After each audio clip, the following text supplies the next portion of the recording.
After a massive blowout at my husband's family gathering, everyone turned against me, even my husband. "Apologize," he yelled, "or pack your bags and get out." Instead of apologizing, I bought 2 one-way tickets for me and our 5-year-old daughter. By the time they found out we had left the country, it was already too late, and all the color drained from their faces when they realized what I had taken with me. My name is Sarah.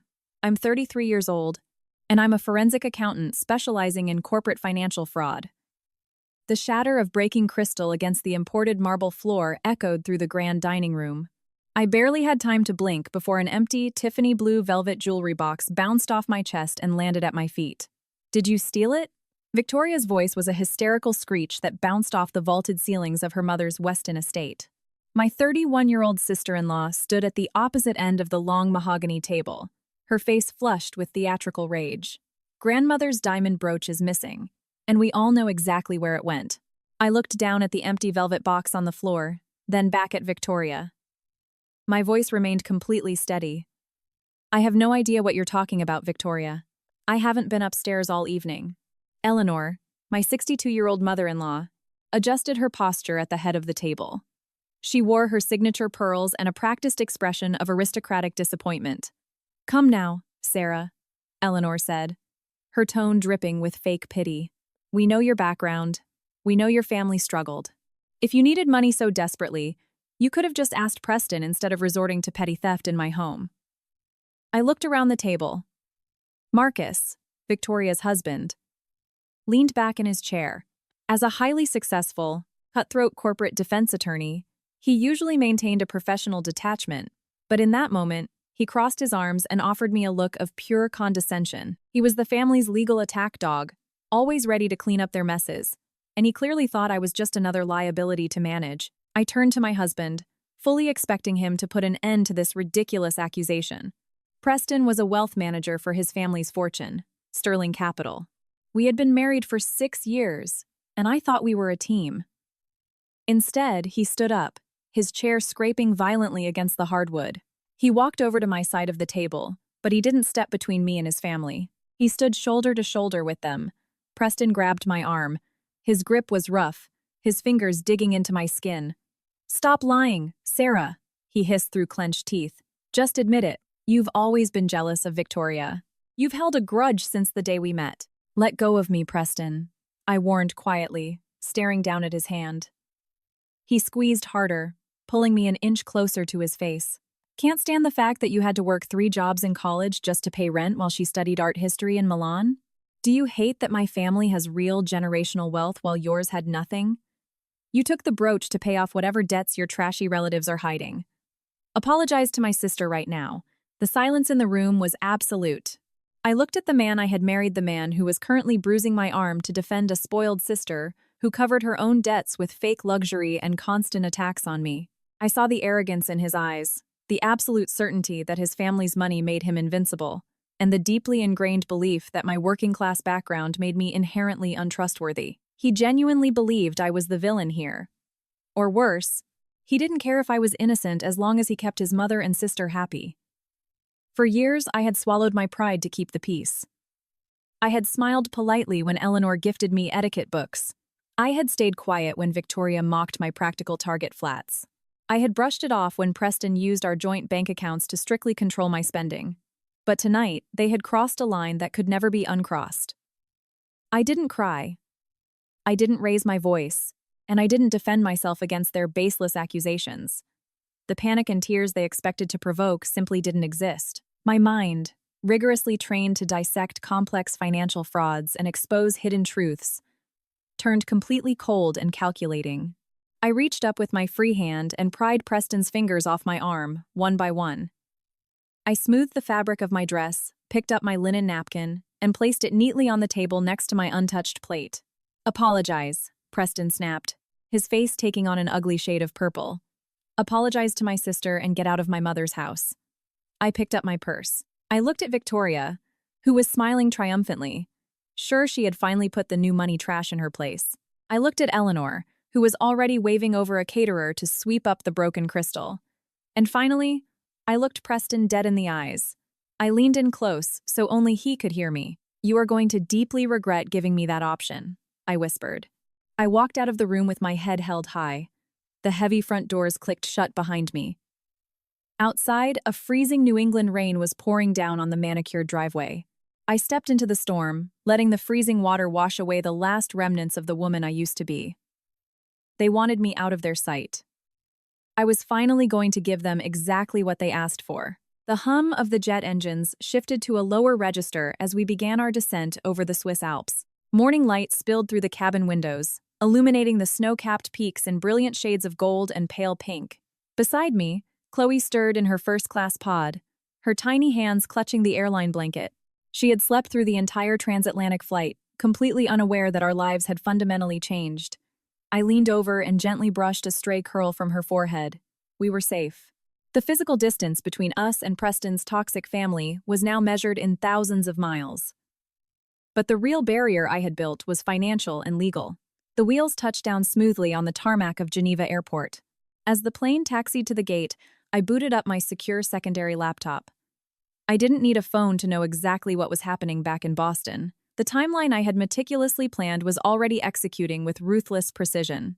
By now, Preston would be waking up in one of the plush guest suites at the Sterling estate, nursing a massive hangover from the reserve Pappy Van Winkle bourbon he always drank when he was angry. He would wait until mid-morning, ensuring I'd had enough time to panic about my situation, and then he would call his private wealth manager to freeze all our joint checking and savings accounts. He reveled in the power of financial starvation, believing that cutting off my access to money would force me to come crawling back to his mother's doorstep, ready to accept whatever humiliation Victoria had prepared for me.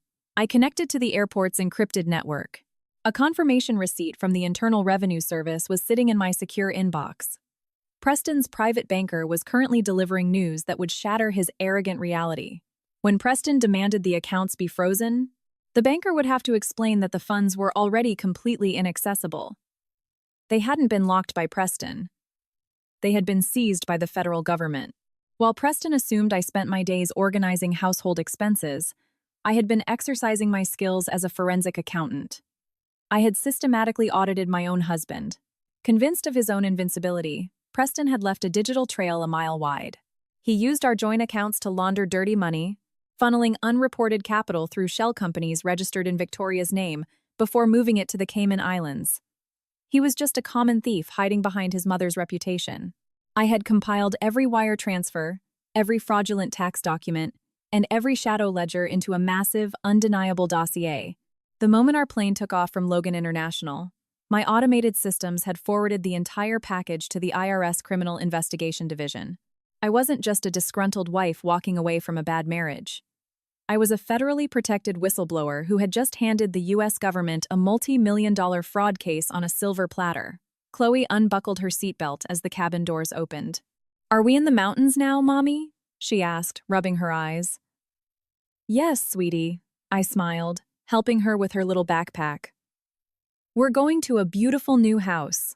While I was flying at 3,000 feet, sipping sparkling water and holding my sleeping daughter's hand, my husband was waking up to a pounding headache and a completely shattered reality. Preston peeled his face off the silk pillowcases in his childhood bedroom at Eleanor's estate. It was just past 9 a.m. He blindly reached for his phone on the nightstand, squinting against the harsh morning light filtering through the heavy drapes. He fully expected to see dozens of missed calls from me. He expected frantic voicemails begging him to turn my credit cards back on, pleading for forgiveness, asking if he was coming to pick Chloe and me up from whatever cheap motel he assumed we had fled to. Instead, the screen showed 0 missed calls, just my single, calm reply sent hours ago. "Don't worry. I completely understand." Preston scoffed, throwing the heavy duvet aside.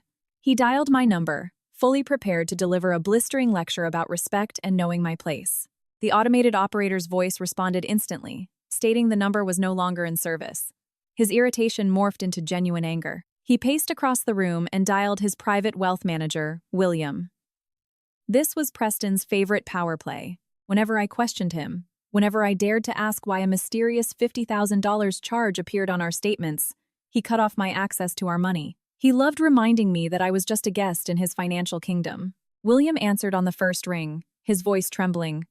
"Preston, I was just about to call you." "Freeze all the joint accounts." Preston snapped, massaging his temples. Checking. Savings. The emergency fund, everything with Sarah's name on it. Suspend her platinum card immediately. She wants to throw a tantrum. She can do it without my money. There was a heavy, suffocating silence on the other end of the line.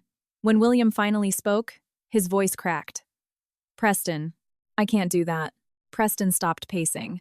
He stared at himself in the antique mirror. What do you mean you can't do it?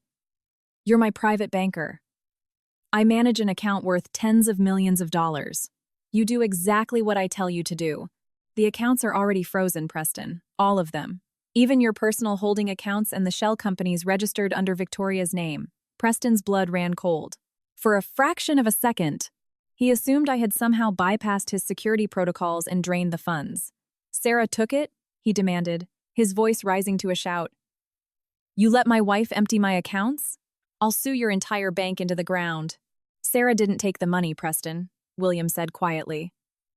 The Internal Revenue Service did. The phone nearly slipped from Preston's hand. The IRS Criminal Investigation Division served a federal seizure warrant at 6 this morning. They flagged massive irregularities. Wire transfers to the Cayman Islands. Unreported income funneled through Victoria's properties. Falsified tax returns spanning 5 years. They have it all, Preston. They have ledgers I didn't even know existed. Preston sank onto the edge of the mattress, his arrogant facade crumbling into pure panic. His mind raced desperately, trying to figure out how the federal government had obtained his meticulously hidden ledgers. And then the realization hit him like a physical blow to the chest. 6 months ago, I had politely asked Preston for read-only access to the family's master financial servers. I told him I wanted to help lower our tax burden by organizing his business expenses. He had laughed, called my accounting degree adorable, and tossed me the security token, telling me to have fun with the boring spreadsheets. He thought I was just a naive wife trying to be helpful. He had no idea he was handing the keys to his criminal empire directly to a certified fraud examiner. While he was on extravagant weekend golf trips to Miami with his wealthy frat brothers, I wasn't picking out drapes or planning dinner parties. I was meticulously tracking every stolen dollar, every illegal transfer, and every tax evasion scheme he had ever orchestrated. I audited my own husband, and I handed the government a flawless, actionable case. You need to get a defense attorney right now, William warned. The feds aren't just looking for back taxes. They're exploring criminal charges for money laundering. Preston. They know about the escrow accounts you used with Marcus's law firm. Preston hung up the phone. His hands were shaking so badly he could barely breathe. The walls of his mother's mansion suddenly felt like a prison cell. He lunged for his laptop, frantically trying to log into his encrypted offshore portals to move whatever liquid cash he had left. Access denied. Server locked by federal mandate. He slammed his fist against the desk.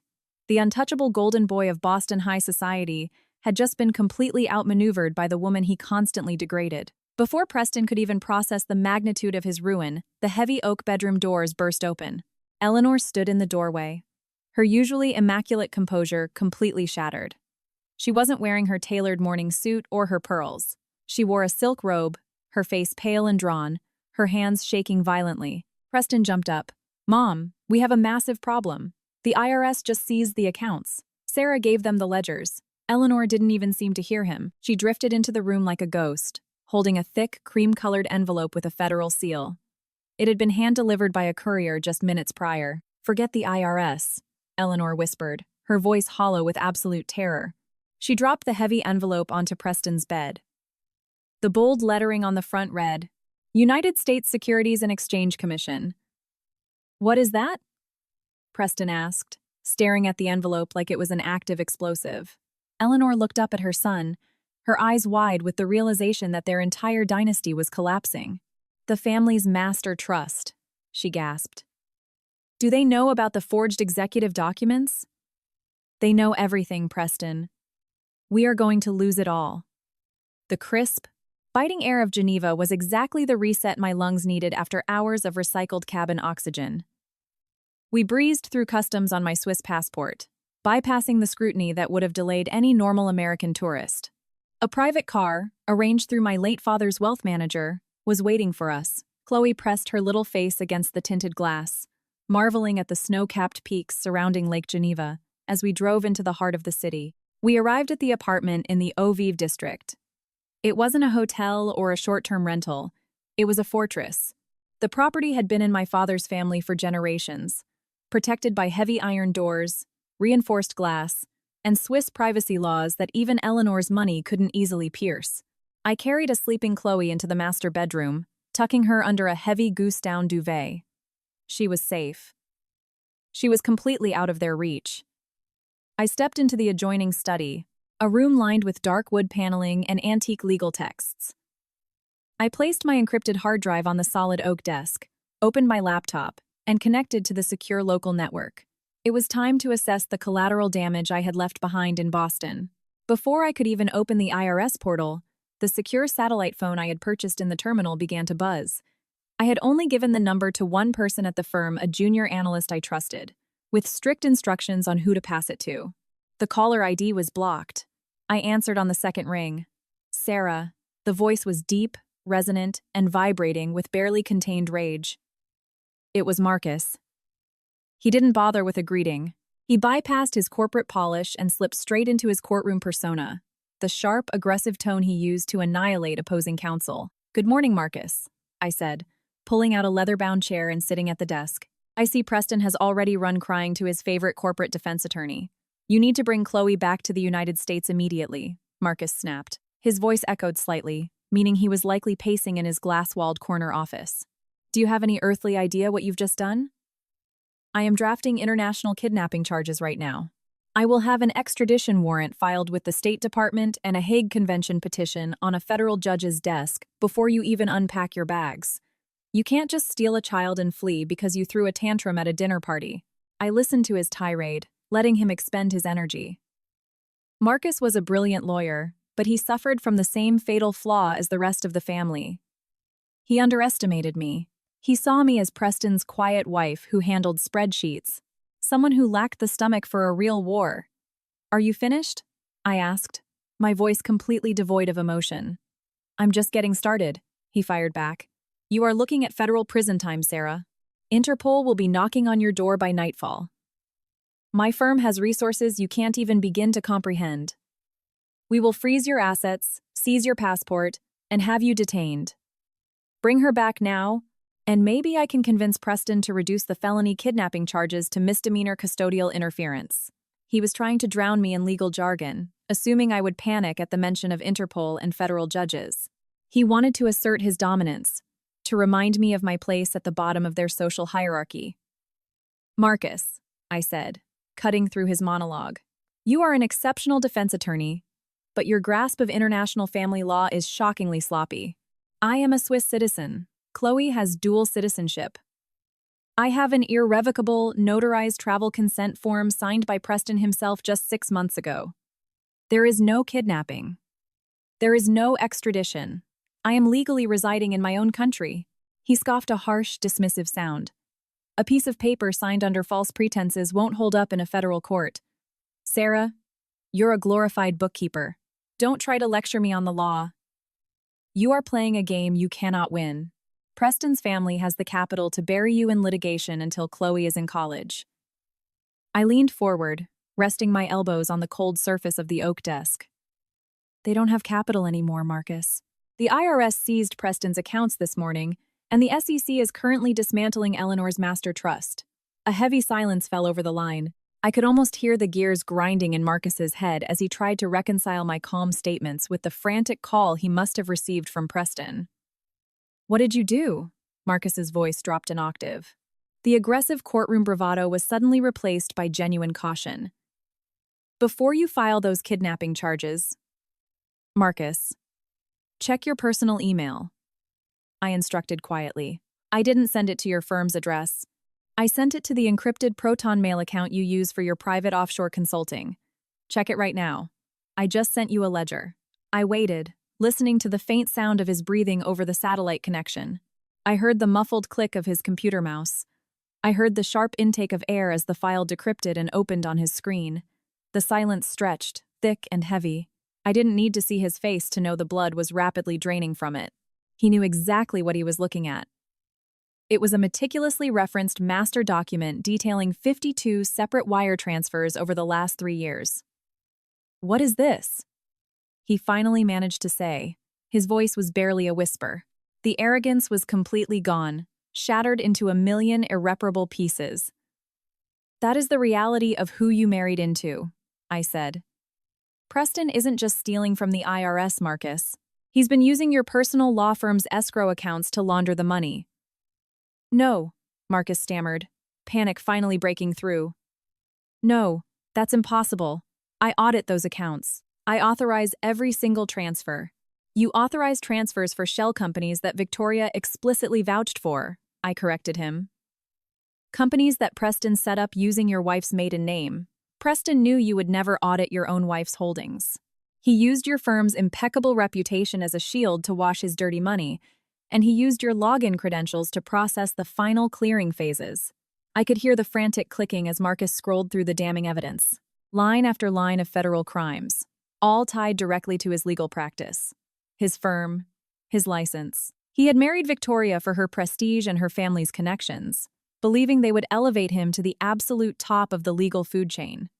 Instead, they had tied an anchor around his neck and thrown him into the deep end. "The SEC and the IRS have copies of that exact ledger. Marcus," I continued, my tone utterly ruthless, "Preston set you up to be the fall guy. When the federal indictments come down this week, they aren't going to look at the Golden Boy wealth manager. They are going to look at the lawyer whose escrow accounts facilitated a multi-million-dollar federal money laundering scheme." "Sarah, please," Marcus said, his voice cracking. "My entire career. My life." I closed my laptop. The screen went black. "Are you going to go to prison for them, Marcus? Unless you decide to stop protecting them, once and for all." I ended the call, cutting off his frantic pleading, and set the phone down on the desk. The first crack in their impenetrable armor had just formed. Marcus was a pragmatist, above all else. He was fiercely ambitious, and he knew he would never sacrifice his own freedom to protect a family that viewed him as completely disposable. I walked over to the window, looking out over the serene waters of Lake Geneva. The storm in Boston was just beginning to rage, and I had just handed their best soldier the match needed to burn their house to the ground. Marcus stared at the blank screen of his secure phone. The dial tone echoed in his spacious, glass-walled office, but the sound was drowned out by the rushing of blood in his ears. Sarah had hung up. He looked back at his computer monitor, where the decrypted ledger stared back at him like a death sentence. 52 transactions. Millions of dollars moving through his firm's escrow accounts, cleared by his own digital signature, washing Preston's stolen capital before disappearing into offshore trusts. He didn't pause to grab his briefcase. He walked right past his confused secretary and took the private elevator down to the parking garage. The drive to the Sterling estate in Weston was a blur of aggressive lane changes and mounting fury. For 3 years, he had played the role of the grateful son-in-law, enduring Eleanor's thinly veiled condescension and Preston's arrogant sneers, all because being tied to their family name opened doors in the Boston legal world. He thought he was using their prestige to build his empire. Instead, they had been using him as a human shield. Marcus slammed his car into park in the circular driveway, completely ignoring the valet. He threw open the massive mahogany doors of the estate without knocking. The atmosphere inside the foyer was chaotic. Servants were scurrying away from the main drawing room, where raised voices echoed off the vaulted ceilings. Marcus walked straight into the room. Preston was pacing frantically, his face pale and shining with sweat, while Eleanor stood by the fireplace, clutching a crumpled document bearing the federal seal of the SEC. "You son of a bitch!" Marcus roared, his voice booming through the room. Preston jumped, spinning around. "Marcus, listen to me. We have a minor situation to handle." "A minor situation?" Marcus closed the distance between them and shoved his tablet hard against Preston's chest. Preston stumbled backward, grabbing the device as Marcus advanced. "You ran dirty money through my escrow accounts. You forged my authorization for shell companies under your sister's name. You set me up to take the fall for federal money laundering." Eleanor stepped forward, her posture rigid, desperately trying to exude her usual aristocratic authority. "Marcus, lower your voice in my home. We are dealing with a hysterical, out-of-control woman who is fabricating evidence. We simply need your firm to squash these ridiculous claims and file the extradition papers for Chloe. Sarah isn't fabricating anything, Marcus snapped, glaring at his mother-in-law with pure disgust. She audited you. She has every wire transfer, every hidden account, every piece of fraudulent documentation you've filed for the last 5 years. The IRS didn't just freeze Preston's money. They seized it, and the SEC is coming for your master trust. You are both facing decades in federal prison, and you tied the noose around my neck to save yourselves. We gave you your career, Preston yelled, his panic twisting into malice. You were a nobody associate before you married Victoria. We elevated you. If we needed to use your firm's accounts to handle our private family capital, you should be thanking us for the business. It's not business. It's a federal felony, Marcus shot back. You deliberately isolated those funds. If the feds looked at the transfers, the paper trail stops at my desk. You made me the scapegoat. What is all this yelling about? All three of them turned. Victoria stood in the doorway, dressed in an immaculate white Loro Piana cashmere lounge set, casually holding a delicate cup of black coffee. She looked completely unfazed by the chaos unfolding in her mother's drawing room. Marcus turned to his wife, fully expecting to see shock or horror on her face as she realized what her brother had done to them. Victoria. Preston used your maiden name to register shell companies. He funneled stolen money through my firm to fund those accounts. He's implicated us both in a massive federal crime. Victoria took a slow, deliberate sip of her coffee. She looked at Preston, then at Eleanor, and finally locked her cold, calculating gaze on Marcus. She didn't look shocked. She looked irritated. I know. Marcus, she said dryly. The air left Marcus's lungs. He stared at his wife of 3 years, the woman he thought he was building a genuine life with. You knew? Of course I knew, Victoria sighed, walking into the room and setting her cup on a marble side table. How do you think I paid for the Beacon Hill townhouse renovations? Or the summer villa in Aspen? Preston managed the family assets, and we needed a secure way to distribute the capital without triggering tax audits. Your firm had the perfect infrastructure.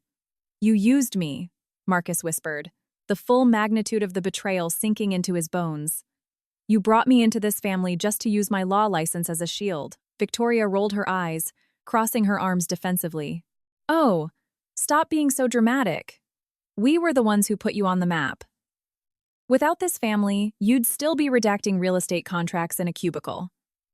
You need to know your place, Marcus. Your job right now is to fix this mess, shut Sarah up, and protect the family. Protect the family. Marcus let out a sharp, bitter laugh. You want me to protect the people who just handed me a one-way ticket to a federal penitentiary? You think I'm going to stand in front of a judge and take a bullet so you can keep buying designer clothes with stolen money? You are my husband, Victoria demanded, her voice rising to a shrill, authoritative pitch. You owe us your loyalty.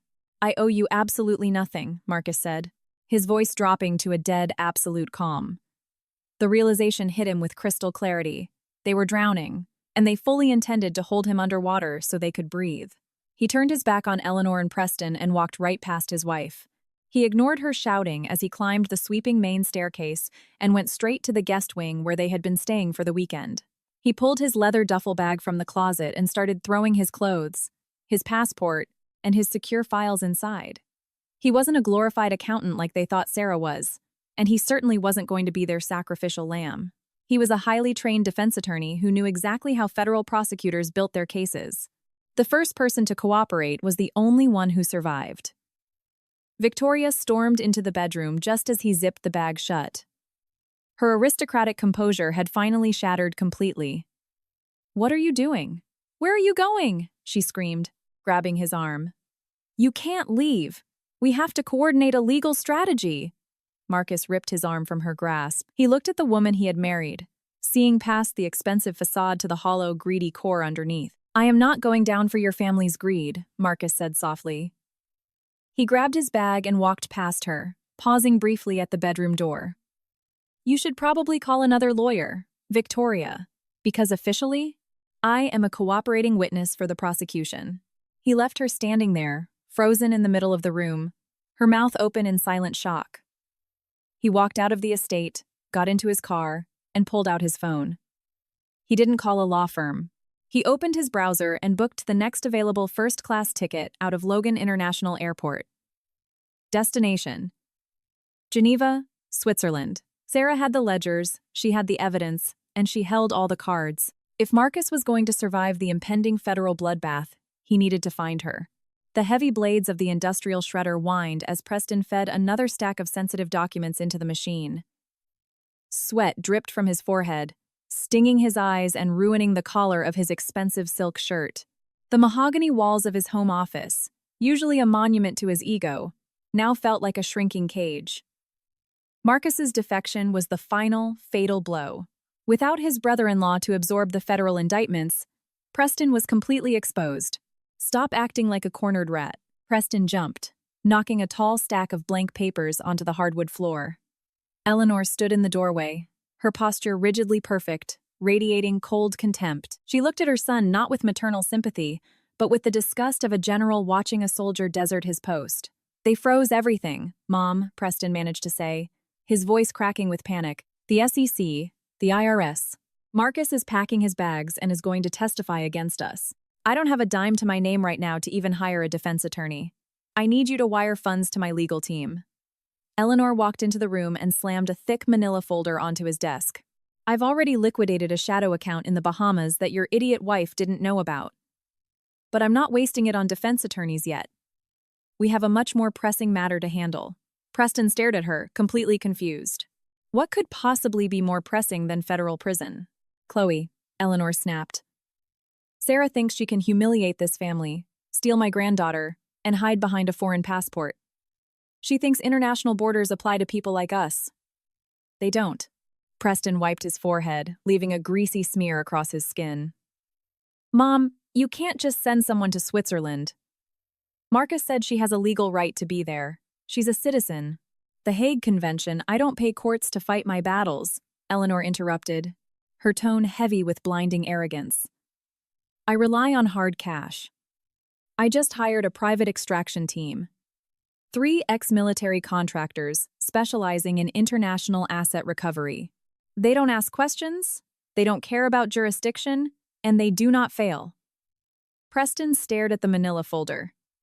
He had spent his entire life relying on Eleanor's money to fix his messes. When he totaled his first sports car at 16, her checkbook made it disappear. When he was caught embezzling from his frat in college, her massive donation built a new campus library and the charges vanished.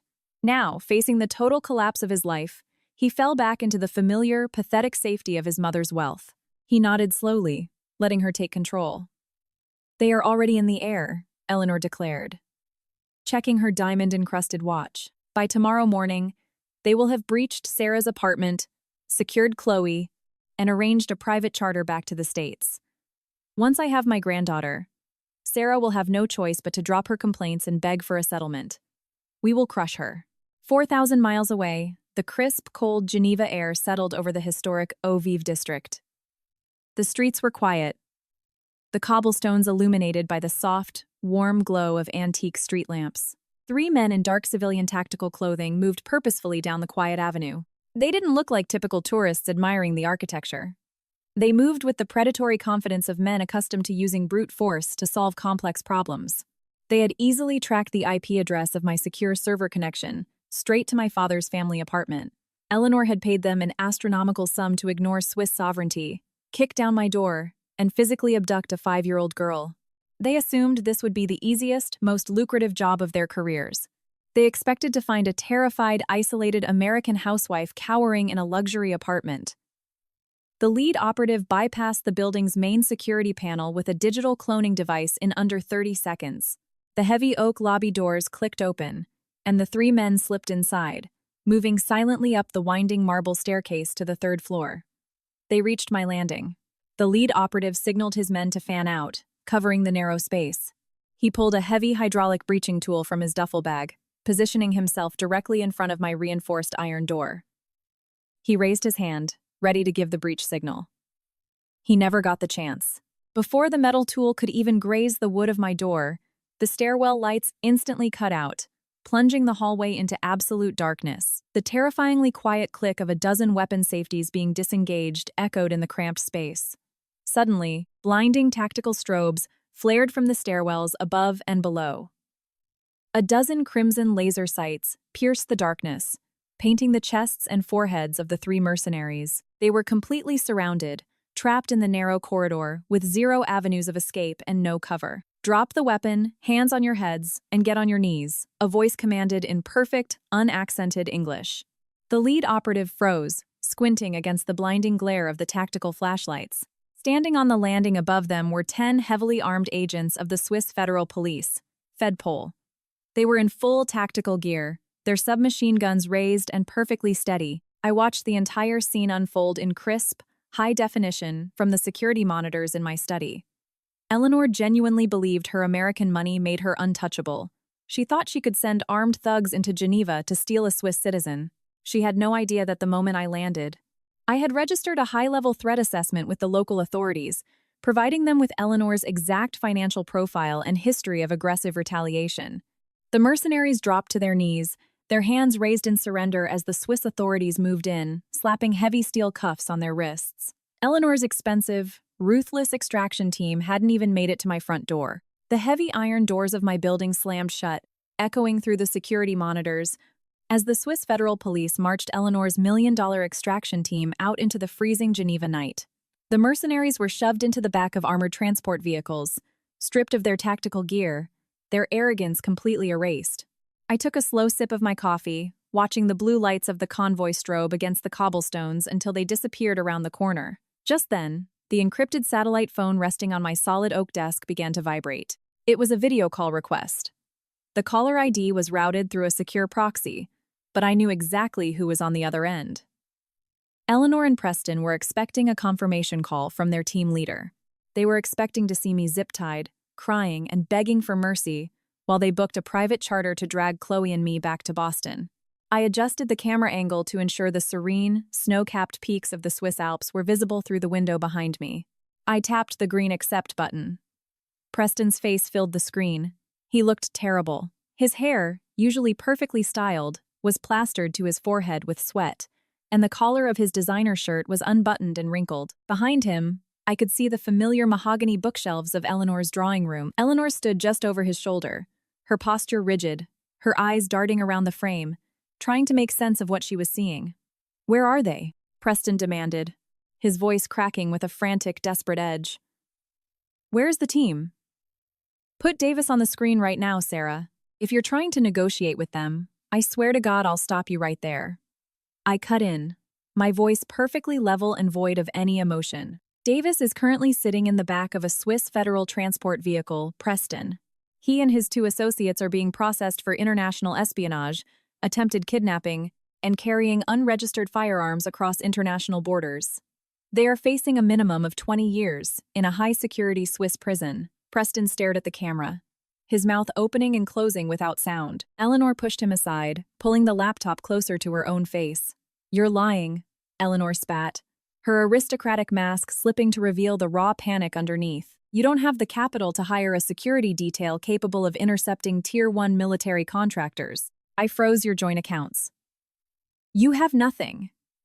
You are a glorified bookkeeper trying to play a game with people who own the board." I leaned forward, resting my elbows on the desk. "You still don't understand what's happening, Eleanor. I didn't hire private security. I didn't need to spend a single dime. The men who just arrested your extraction team were agents of the Swiss Federal Police." Preston shoved his way back into the frame, his face flushed. "Why would the Swiss police protect you? You kidnapped my daughter. You're a fugitive. I have lawyers filing extradition papers as we speak. You can't hide from international law." "I'm not hiding from international law, Preston," I replied, enunciating every word with lethal precision. "I'm enforcing it. I am a Swiss citizen. I hold a Swiss passport, and so does Chloe. But more importantly, I am a fully protected federal whistleblower." The silence on the other end of the call was absolute. All color completely drained from Preston's face, leaving him looking like a ghost. "For the last 5 years, you and your mother thought I was just a quiet, obedient wife balancing your checkbooks," I continued, letting the full weight of their arrogance crush them. "You thought my late father's estate was just a modest inheritance. You completely ignored the fact that my father was a senior auditor for the Swiss Financial Market Supervisory Authority. He taught me everything about cross-border banking regulations. When I found the first shell company you set up in Victoria's name, I didn't just confront you. I documented it meticulously. I tracked every wire transfer, every offshore trust, and every fraudulent tax return you ever filed. You're insane, Preston whispered, running a shaking hand over his mouth. I'm thorough, I corrected him. I took that entire mountain of evidence and handed it directly to the SEC, the IRS, and the Swiss banking authorities. I exposed the exact routes you used to launder millions of dollars. The Swiss government isn't treating me like a fugitive, Preston.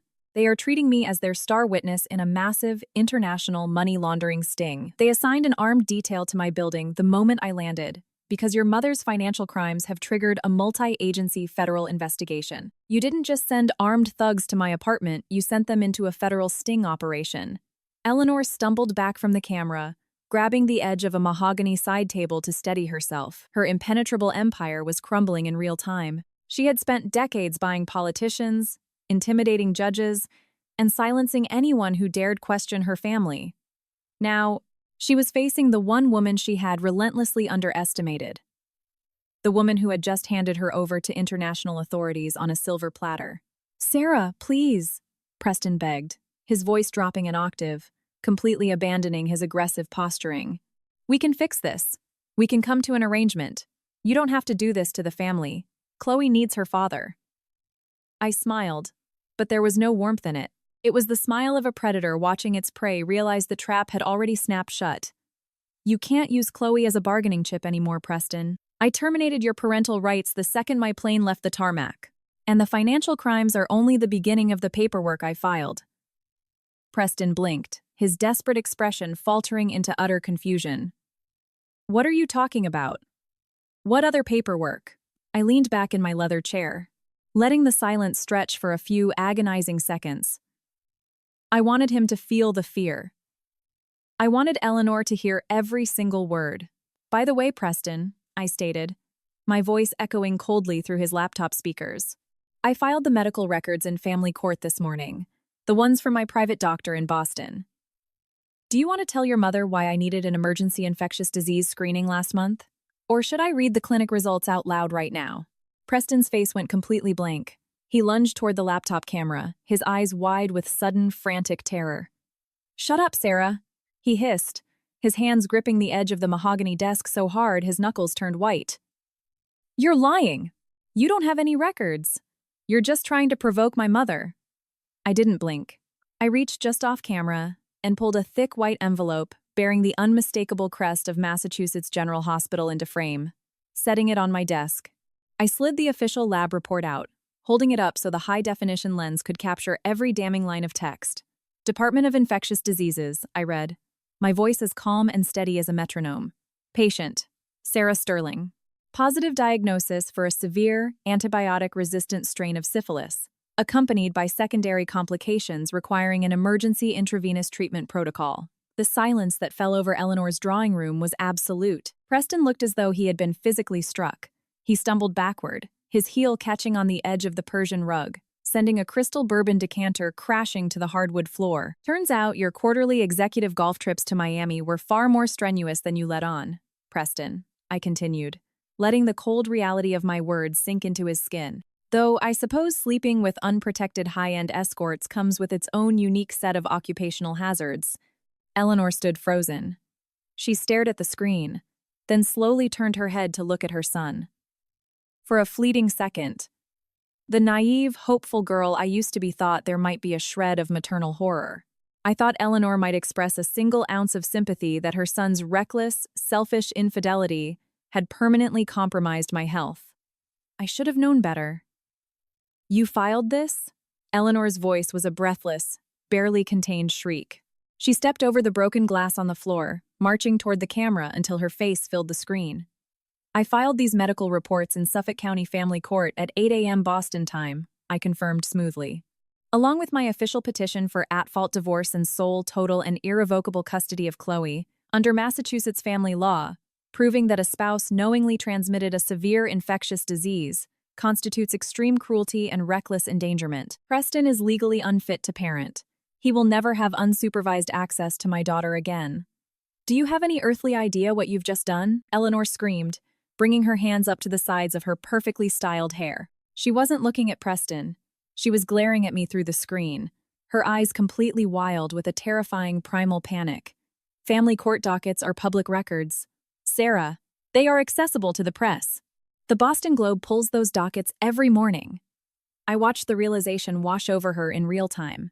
Eleanor Sterling, the undisputed queen of Boston's elite social circles, wasn't horrified that her son was a serial adulterer. She didn't care that I had spent a week in a hospital bed hooked up to an IV. She was having a complete psychological breakdown because her pristine, carefully curated social facade was about to be globally obliterated. My friends at the country club, Eleanor gasped, her breathing turning shallow and erratic as she backed away from the laptop. The foundation board members, the charity gala committee, they will all see this. They will read about my son carrying a venereal disease in the morning paper.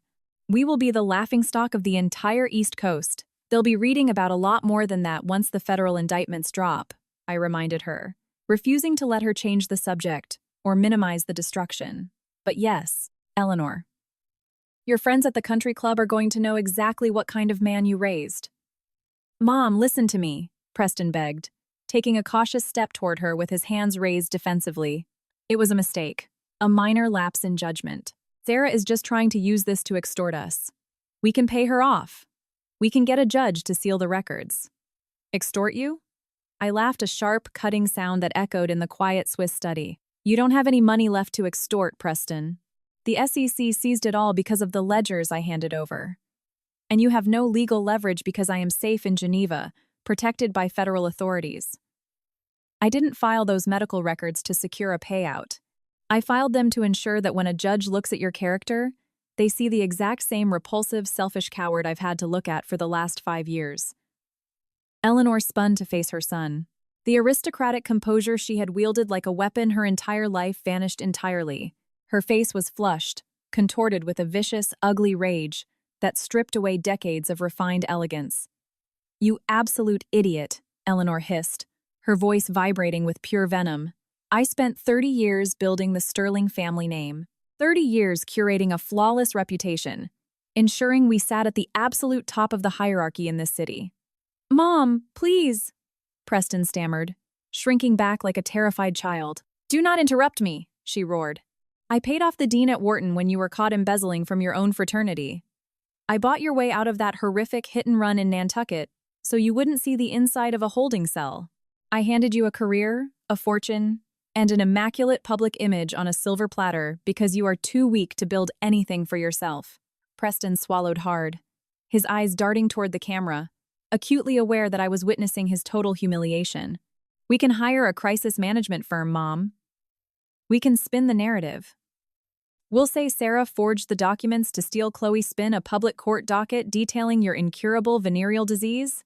Eleanor shrieked, the sound distorting the laptop microphone. Spin the fact that your own brother-in-law is currently cooperating with federal prosecutors because you were too stupid to cover your digital tracks? She closed the distance between them in 2 swift, predatory steps. The sharp, ringing crack of flesh striking flesh startled even me. Eleanor slapped Preston across the face with such ferocious force that his head snapped violently to the side. The impact left a bright red, hand-shaped welt blossoming on his pale cheek. You ruined us! Eleanor screamed, her voice breaking. She raised her hand and struck him again, a brutal backhand that sent him stumbling against the wall. He threw his arms up to shield his face but didn't dare strike back.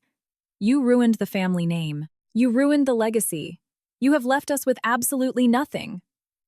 I leaned back in my leather chair, watching the mighty Sterling empire fracture and collapse.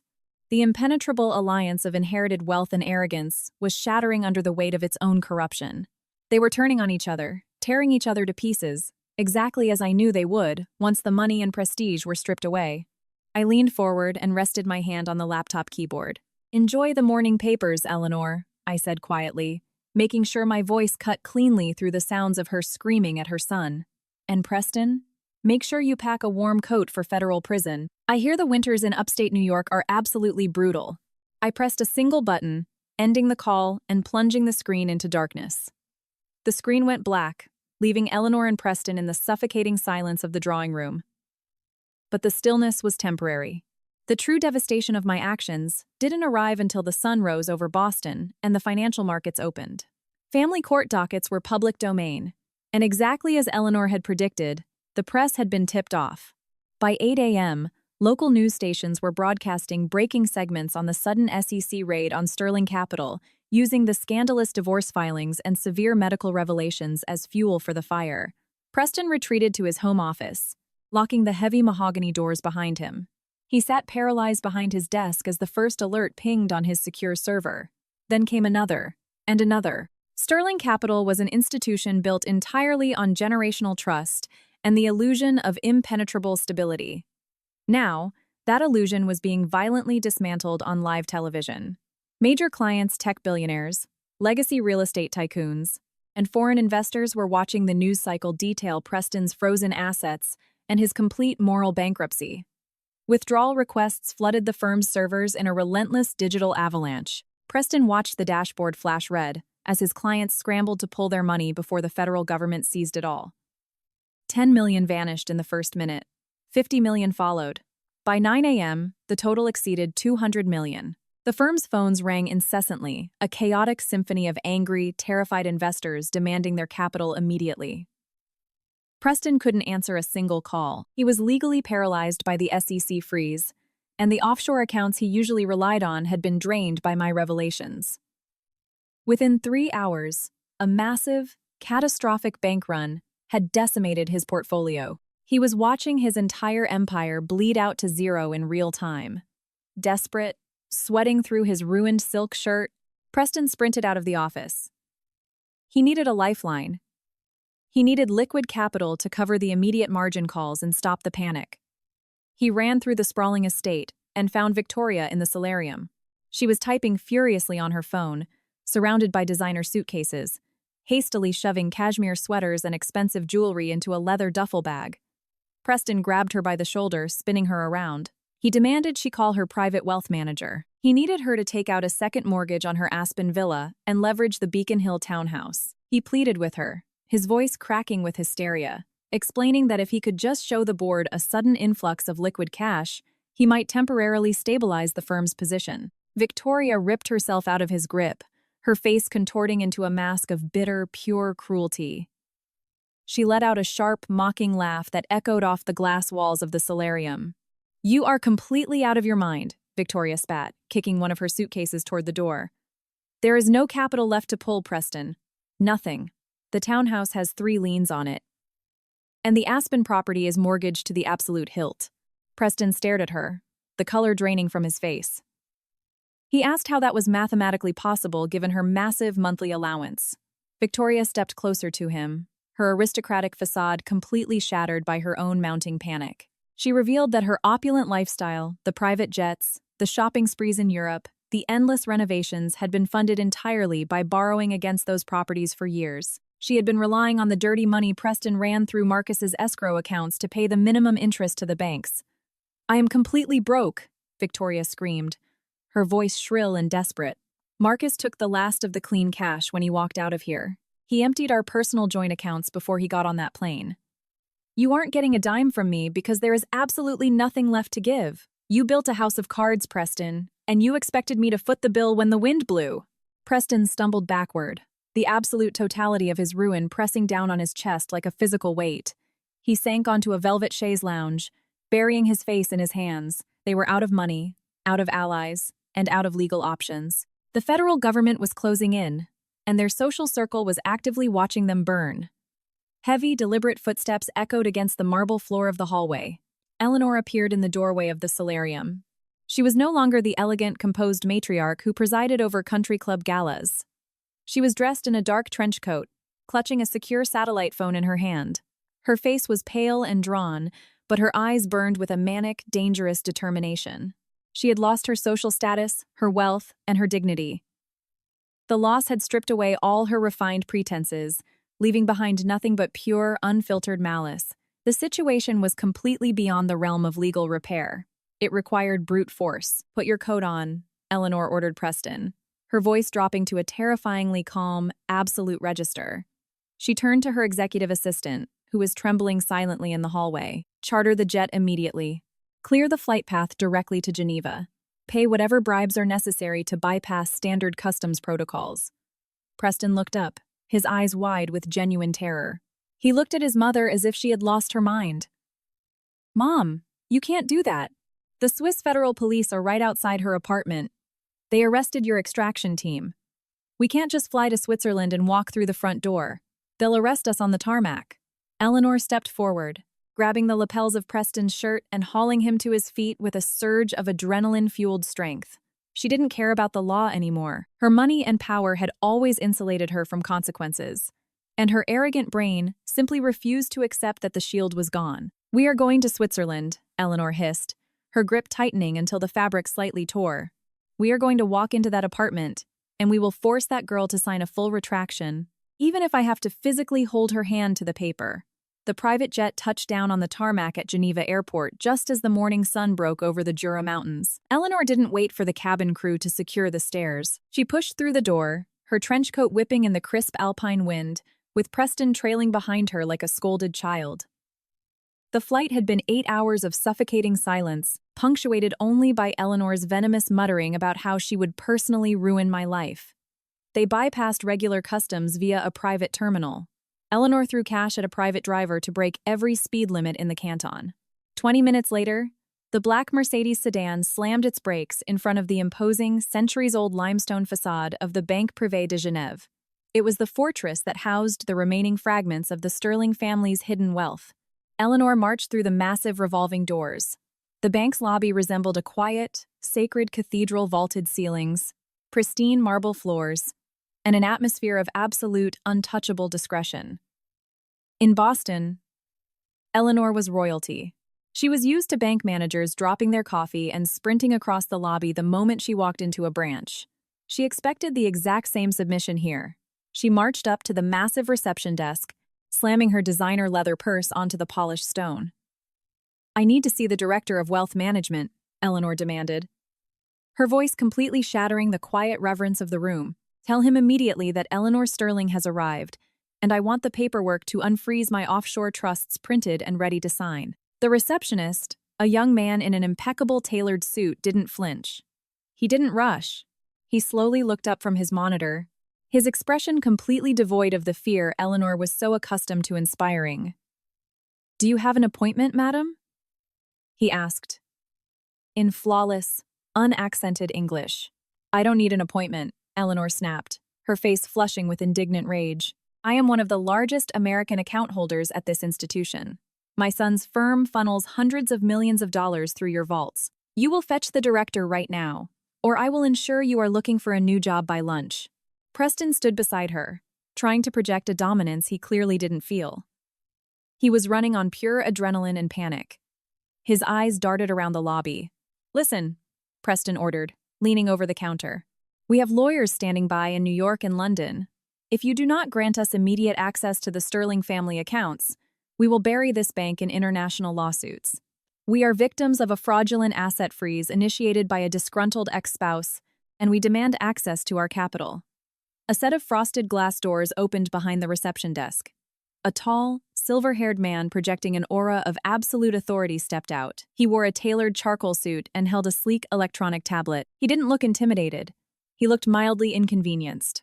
"I am Herr Wagner, the Senior Vice President of Compliance," the man said, his tone clinical, cold, and entirely dismissive. "And I must ask you to lower your voices. You are in a Swiss financial institution, not a public park." Eleanor squared her shoulders, ready to unleash decades of Boston high society fury. "I don't care what your title is, Wagner. I have been illegally locked out of my own money. My daughter-in-law, Sarah Sterling, has manipulated your banking authorities with fabricated whistleblower claims. I demand you release my funds, or I will drag this bank's reputation through the mud." Herr Wagner adjusted his silver-rimmed glasses. He looked at Eleanor not with respect, but with the specific, detached pity a scientist reserves for an insect under a microscope. "Madam Sterling," Wagner replied, his voice perfectly smooth, "it appears you are operating under the delusion that American wealth buys immunity from Swiss federal law. It does not. Your accounts were not frozen over a domestic dispute. They were seized under direct orders from the Swiss Financial Market Supervisory Authority. We do not respond to threats. We do not fear American civil lawsuits. And we certainly do not bend to public tantrums. Preston's jaw dropped. He had spent his entire life watching his mother verbally bulldoze anyone who stood in her way.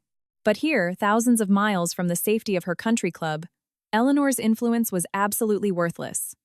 Her money meant nothing to men who managed the wealth of entire nations.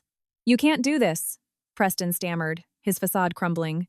"That money is the only thing keeping my firm alive. The SEC is tearing my life apart in Boston. I need those offshore reserves to meet my margin calls. Sarah stole my daughter and is holding my money hostage." Wagner's expression hardened into a mask of pure ice. "We are fully aware of your situation with the SEC, Mr. Sterling. In fact, our compliance department has been in direct communication with U.S. federal prosecutors since yesterday afternoon. The assets in question are currently classified as evidence in an international money laundering ring. You are incredibly fortunate my security team hasn't already handed you over to the local gendarmes for creating a disturbance." Eleanor turned red, her chest heaving as she struggled to comprehend her total loss of control. "I want to see the director," she demanded, her voice dropping to a dangerous, desperate hiss. "Now, I am not leaving this building until I speak with the person in charge. You are harboring a fugitive. Sarah is hiding somewhere in this city, and I know she is using your bank to facilitate her crimes." Wagner stared at her for a long, agonizing moment. The silence in the lobby was deafening. Then, a small, almost imperceptible smile touched the corner of the Swiss banker's mouth. "As you wish, madame," Wagner said, gesturing toward a set of heavy, secure elevators at the far end of the lobby. "The Director of Wealth Management has, in fact, been expecting your arrival. If you'll follow me to the executive boardroom." Eleanor shot Preston a triumphant look. She adjusted her coat, mistaking the banker's compliance for submission. She honestly believed she had won.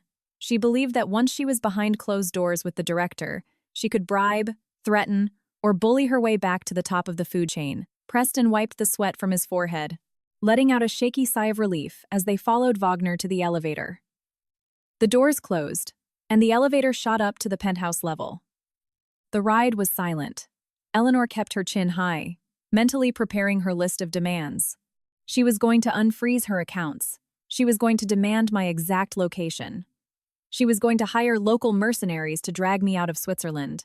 The elevator chimed, and the doors opened to reveal a sprawling, ultra-modern executive floor. Wagner led them down a wide corridor lined with abstract art and soundproof glass. They stopped in front of a massive set of solid oak double doors. "The director and our lead compliance officers are waiting inside," Wagner stated, placing his hand on the brass handle. "I suggest you choose your next words very carefully, Madam Sterling." "I always do," Eleanor snapped, stepping forward as Wagner pushed the heavy oak doors open. Eleanor and Preston marched into the boardroom, ready to unleash their full arsenal of intimidation and arrogance. They took 2 steps into the cavernous room and stopped dead in their tracks. The blood vanished from Eleanor's face. Preston let out a choked, breathless gasp. The boardroom was vast, lined with panoramic windows overlooking the pristine waters of Lake Geneva. Standing along the walls were 3 armed agents of the Swiss Federal Police. Seated along the sides of the massive mahogany conference table were 2 senior Swiss banking executives and a representative from the American consulate.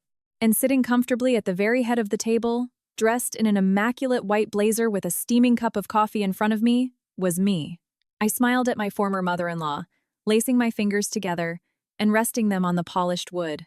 "You wanted to see the person who controls your assets, Eleanor?" I said, my voice echoing with absolute, undeniable authority. "Take a seat. We have a lot to talk about." The sheer magnitude of the shock seemed to temporarily paralyze them both. Eleanor stood frozen just inside the doorway, her manicured hand hovering uselessly over the brass handle. She looked from the armed Swiss police guards to the stoic banking executives, and finally back to me. Her mouth opened, but the venomous, authoritative words she had undoubtedly prepared died in her throat. For a woman who had spent her entire adult life orchestrating the destruction of others, blindly walking into an ambush was a concept her brain simply couldn't process. Preston, however, lacked his mother's calculating restraint. His panic had mutated completely into frantic, blinding delusion. He pushed past Eleanor, his eyes locked on the man sitting to my left. He recognized the official lapel pin immediately. "You brought the American consulate." Preston practically cheered, a breathless, manic smile spreading across his face. He genuinely believed this was a victory. He spun to look at Eleanor, gesturing wildly at the table. "Do you see this, Mom?" She walked right into our hands. "They brought the consulate. They're going to process the extradition right here." The consulate representative did not smile back. He adjusted his tie and looked at Preston with a mixture of professional politeness and profound pity. "Mr. Sterling," the representative stated, his voice carrying cleanly off the glass walls. "I am not here to process an extradition. I am here as an official observer for a protected United States federal witness. I highly suggest you lower your voice and take a seat." Preston's manic smile vanished. His chest heaved as his rapid breathing echoed in the quiet room. He refused to sit. Instead, he reached a shaking hand inside his tailored suit jacket. The 3 Swiss guards immediately stepped forward, hands dropping to the holstered weapons on their hips, but Herr Wagner raised a single finger to halt them. Preston pulled a thick, tightly rolled stack of legal documents from his pocket. He marched up to the mahogany table and slammed the papers down onto the polished wood, the heavy smack sounding like a gunshot. He leaned over the table, supporting his weight on his knuckles, bringing his flushed, sweaty face as close to my laptop's camera lens as possible. "Sign this," Preston snarled, a thick vein pulsing violently in his neck. "Sign this right now. It is a full waiver of alimony. It is a complete surrender of your passport, and it grants my mother immediate, uncontested custody of Chloe. You are going to sign this. You are going to call the SEC and retract every single complaint you filed, and in exchange, I won't have you locked in a psych ward the second we land in Boston. I'll tell the judge you had a postpartum psychotic break. I will save you from federal prison, Sarah. But you have to sign this right now." I looked down at the documents. The arrogance was astounding. His empire was burning to the ground, his extraction team was being processed for international felonies, and he still believed he possessed the authority to dictate the terms of my surrender. I didn't flinch. I didn't raise my voice. I simply reached out and picked up the delicate porcelain cup resting on its matching saucer. The rich, dark aroma of the coffee grounded me in the reality of the moment. I took a slow, deliberate sip, letting the hot liquid warm my throat. I placed the cup back down. The soft clink of porcelain was the only sound in the room. "Did you bring the wrong paperwork, Preston?" I replied softly. Before he could launch into another screaming fit, the heavy oak door connecting the boardroom to the private executive suite clicked open. Marcus walked into the room. He looked impeccable. He wore a sharp, charcoal gray Tom Ford suit, his posture perfectly relaxed. In his right hand, he carried the heavy leather briefcase I knew contained the darkest, most closely guarded secrets of the Sterling family's financial syndicate. Preston let out a massive, shuddering exhale. The tension visibly drained from his shoulders as he looked at his brother-in-law.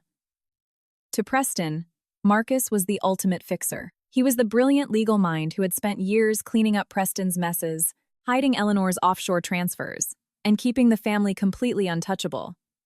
"I'm glad you made it, Marcus," Preston scoffed, turning his venomous glare back to me. He pointed a shaking finger at my face. "Show this crazy bitch the law. Explain to her exactly what happens to a spouse who commits international kidnapping and corporate sabotage. Destroy her." Marcus didn't walk over to Preston. He didn't stand next to Eleanor, who was staring at him with sudden, mounting suspicion. Instead, Marcus walked around the long expanse of the mahogany table, pulled out the ergonomic leather chair seated directly to my right, sat down, placed his heavy leather briefcase on the table, and calmly popped the brass latches. He looked up, meeting Preston's frantic gaze with absolute, chilling indifference. "I am no longer your attorney, Preston," Marcus stated, his voice slicing through the room like a blade. "I am hers." Preston's jaw went completely slack. He stumbled backward as if he had been physically struck, colliding with Eleanor. Eleanor grabbed his arm, her manicured nails digging into his suit jacket as the reality of the ultimate betrayal washed over her. "What are you talking about?" Eleanor hissed, her voice shaking with a rage she could barely suppress. "You work for me, Marcus. I built you. I made you a partner. You are married to my daughter." "I filed Victoria's divorce papers yesterday morning," Marcus corrected, not missing a beat. She drained my personal accounts to fund her lifestyle while secretly over-leveraging all of our properties. But more importantly, Eleanor, I am not going down with your ship. Sarah contacted me 6 months ago. She showed me the shadow ledgers you were keeping, the ones where you forged my signature to authorize wire transfers to the Cayman Islands. You were setting me up to be the sole fall guy when the federal government inevitably caught up with you. That is a lie, Eleanor shrieked, abandoning her aristocratic composure completely. You ungrateful parasite! You are nothing without this family. I am a man with full federal immunity, Marcus replied calmly, pulling a pristine sheet of paper from his briefcase and sliding it across the table toward Preston. I resigned my position as lead counsel for Sterling Capital. Yesterday, I handed over every encrypted drive, every unredacted email, and every falsified tax return directly to the Department of Justice. In exchange for my full cooperation, I was granted blanket immunity. Sarah and I have been coordinating this transition since the day you threatened to take Chloe away. Preston stared at the single sheet of paper resting in front of him. His hands were shaking so badly he couldn't even pick it up. "What is this?" Preston managed to say, his eyes darting between Marcus and me. "That is your actual divorce settlement," I answered, lacing my fingers together on the table. "It is a voluntary surrender of all your parental rights. It is an admission of fault in the marriage due to your documented infidelity and reckless endangerment of my health. And it is a complete, irrevocable waiver to any claim over my assets or the federal whistleblower bounty I will be receiving from the SEC. I will never sign that," Preston yelled, slamming his fist on the table. "I will fight you in every court in America. I will drag this out for a decade. Then you will go to federal prison for 20 years, I said quietly. The absolute finality of my words choked out the last remaining embers of his defiance.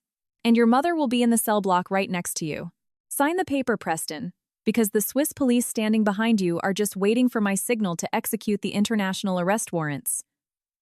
Preston stared at the settlement resting on the polished wood, his breathing shallow and erratic. He looked at Marcus, his former brother-in-law, his primary fixer, the man who had expertly buried every illicit trade and silenced every defrauded investor over the last decade. Marcus didn't look back with any trace of the quiet subservience Preston was so used to demanding. He looked like a man who had finally excised a terminal tumor. "You gave them the ledgers," Preston whispered, the horrific revelation hitting him like a physical blow to the chest. "The Cayman accounts, the shell companies in Dubai. All of it?" "Every single one," Marcus confirmed, his voice devoid of any sympathy or hesitation. "I gave them the unredacted master files, Preston, the same drives you explicitly ordered me to incinerate after the federal audit last quarter. I handed over the routing numbers for the offshore trusts, the forged board minutes, and the wire logs you authorized using your clients' pension funds to cover your personal margin calls. The DOJ has everything.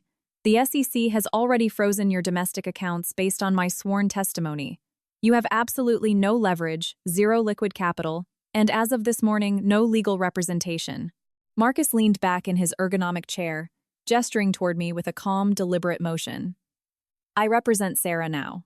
My sole professional focus is ensuring she receives maximum leverage and complete legal protection from the radioactive fallout of your collapsing criminal empire. I know exactly where every stolen dollar is buried, Preston, and I am going to dig up every single one of them for her." Eleanor could no longer contain the boiling pressure of her fury. The polished, aristocratic facade that had intimidated Boston's elite for decades violently shattered, revealing the ugly, desperate core underneath. She slammed her hands onto the mahogany table, her knuckles turning white against the dark wood. "You ungrateful, treacherous thug!" Eleanor spat, her voice vibrating with pure, unfiltered malice. She lunged toward Marcus, her eyes wild, her face flushed with terrifying rage. "We made you! You were an absolute nobody before you married Victoria. You were a glorified associate drowning in student debt, and we elevated you. We brought you into our home, our firm, our exclusive social circles. We gave you a seat at the table with people who never would have looked twice at someone from your background." Eleanor's upper lip curled into a vicious, ugly sneer. "Do you think wearing a tailored suit makes you one of us? Do you think because you married my daughter you suddenly possess our pedigree? You were a charity case, a diversity hire we took pity on. You should be on your knees thanking us for civilizing you. Instead, you bite the hand that fed you. You turn on your own family like a feral street dog. You will never work in this industry again, Marcus. When I am done with you, you will be disbarred and begging for public defender cases in whatever slum you crawled out of." The room went dead silent. The Swiss banking executives exchanged uncomfortable glances. The American consulate representative simply raised an eyebrow, writing a quick note on his legal pad. Marcus didn't raise his voice. He didn't blink. He calmly reached into his suit jacket pocket, pulled out his smartphone, and tapped the illuminated screen. A small red recording icon was blinking steadily. "Thank you, Eleanor," Marcus said, his tone clinical and completely detached. "I appreciate you speaking so candidly, and for the record." Eleanor froze, her manicured hands suspended in the air. "What are you doing?" "I am documenting your absolute lack of remorse and your continued attempts to intimidate a cooperating federal witness," Marcus explained, placing the phone face up on the table. "The DOJ prosecutors are very interested in the cultural dynamics at Sterling Capital. They asked if the firm's illegal activities were driven by a culture of arrogance and untouchability. Your little monologue, complete with the thinly veiled racial microaggressions and classist threats, provides perfect contextual evidence of your character. It will play beautifully in federal court when the prosecution establishes your role as the mastermind behind the family's financial crimes." Eleanor's face lost all color, transforming into a sickly, ghostly pallor. The realization that her own venomous pride had just handed federal prosecutors a loaded weapon completely paralyzed her. She sank back into her leather chair, her breath hitching. The fight drained entirely from her rigid posture. She was trapped, and she knew it. "Sarah, please," Preston begged, his voice cracking, breaking the heavy silence. The arrogance was completely gone from him, replaced by raw, naked terror. He looked like a cornered animal, his eyes darting from Marcus to the Swiss police officers standing motionless by the doors. "You don't have to do this. We can settle this quietly. I'll give you whatever you want. You want the Boston estate? Take it. You want full custody of Chloe? Fine. I'll sign the papers right now. Just call off the federal agents. Tell Marcus to recant his testimony. We have a daughter together, Sarah. You can't send your daughter's father to a federal penitentiary." I looked at the man I once thought I loved. I had no pity left. There was no hesitation. Every time I looked at him, I saw the nights he spent lying to my face, the systematic isolation, the way he and his mother had conspired to declare me mentally incapacitated just to steal my daughter and silence my questions. "You lost the right to invoke Chloe's name the moment you tried to use her as leverage against my sanity," I replied, my voice steady and cold. "You didn't care about our family when you were draining the life savings of innocent people. You didn't care about being a father when you planned to lock me in a psych ward just to protect your mother's bank accounts. You built a prison for me, Preston. Now you get to live in one of your own." I reached down to the floor beside my chair and hoisted up a heavy, thick red binder. I placed it dead center on the mahogany table. The bright red cover stood out violently against the dark wood. I slid it slowly across the smooth surface until it came to a stop directly in front of Eleanor. Eleanor stared at the red binder like it was an active explosive. Her hands were shaking so badly she couldn't reach for it. She looked up at me, her eyes wide with a terror she could no longer hide. "I didn't bring you here to negotiate my divorce," I said, my voice dropping to a deadly whisper. "I brought you here to liquidate your entire family." The silence in the Swiss boardroom was so profound I could hear the faint ticking of Herr Wagner's antique wristwatch. Eleanor stared at the heavy red binder resting on the mahogany table as if it contained a live cobra. She didn't reach for it. She simply stared at the thick crimson cardboard, her chest heaving with shallow, panicked breaths. She was entirely unaccustomed to being the target of a trap. I didn't wait for her permission. I leaned across the table and flipped the cover open. Inside sat a stack of yellowed, aging parchment, preserved in clear archival sleeves.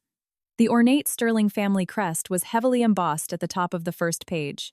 They weren't digital copies or scanned replicas. They were the original, physical blueprints of the Archibald Sterling Generational Trust, a financial behemoth holding exactly $400 million in diversified global assets.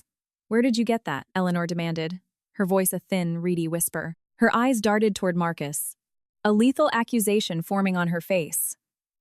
"You stole that from my private vault. You broke into my home and stole my property." Marcus didn't even blink. He adjusted his immaculate cuffs and leaned back in his leather chair. "I have blanket immunity, Eleanor. Remember? And no, I didn't steal it. I simply fulfilled my fiduciary duty by handing it over to a forensic accountant who noticed a massive, glaring discrepancy in the routing of your capital during the last fiscal year. I gave Sarah the keys to the kingdom, and she mapped every hidden door. I slid the first archived document out of the sleeve and spun it around to face Eleanor and Preston. You spent the last decade mocking my career, Eleanor. You told your country club friends I was just a glorified bookkeeper, a human calculator who lacked the vision to understand real wealth. You forgot that forensic accounting isn't about vision or social connections. It's about microscopic, absolute truth. It's about finding the lie buried under mountains of arrogant deception. Preston leaned forward, squinting at the aging parchment, his brow furrowed in desperate confusion. "It's just my grandfather's trust charter," he said, his voice shaking. "He established it before he died. He left everything to my mother to manage. Everyone in Boston knows that. It's been public record for 2 decades. Everyone knows the lie your mother told them," I corrected, my tone sharp and unwavering.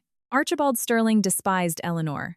He knew exactly what she was capable of. He knew she would cannibalize his empire to fund her vanity projects, assert control over his heirs, and bankroll your fraudulent brokerage firm.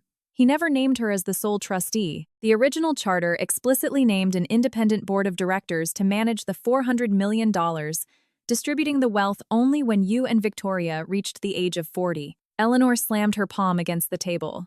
The sharp crack made the American consulate representative flinch. "That is a fabricated lie. I was named sole trustee and granted absolute discretionary power over every single account. I have the signed amendment to prove it. The amendment Archibald signed on his deathbed." I smiled. It was a cold, deeply satisfying smile.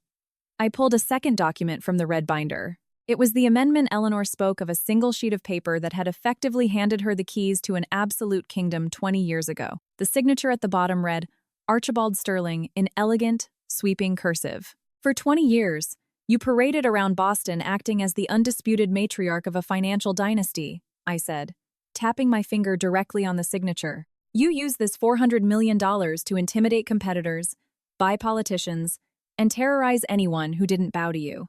You used it to fund Preston's firm, masking his catastrophic losses and covering his illegal margin calls.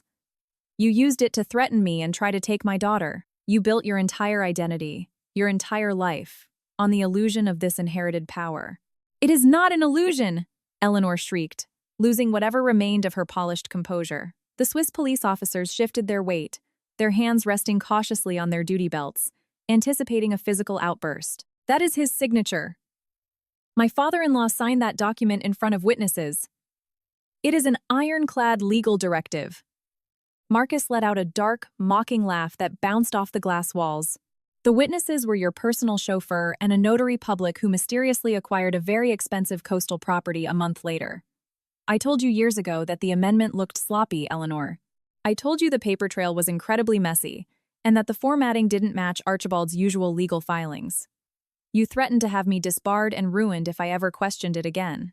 You forced me to bury it, but I never destroyed the original.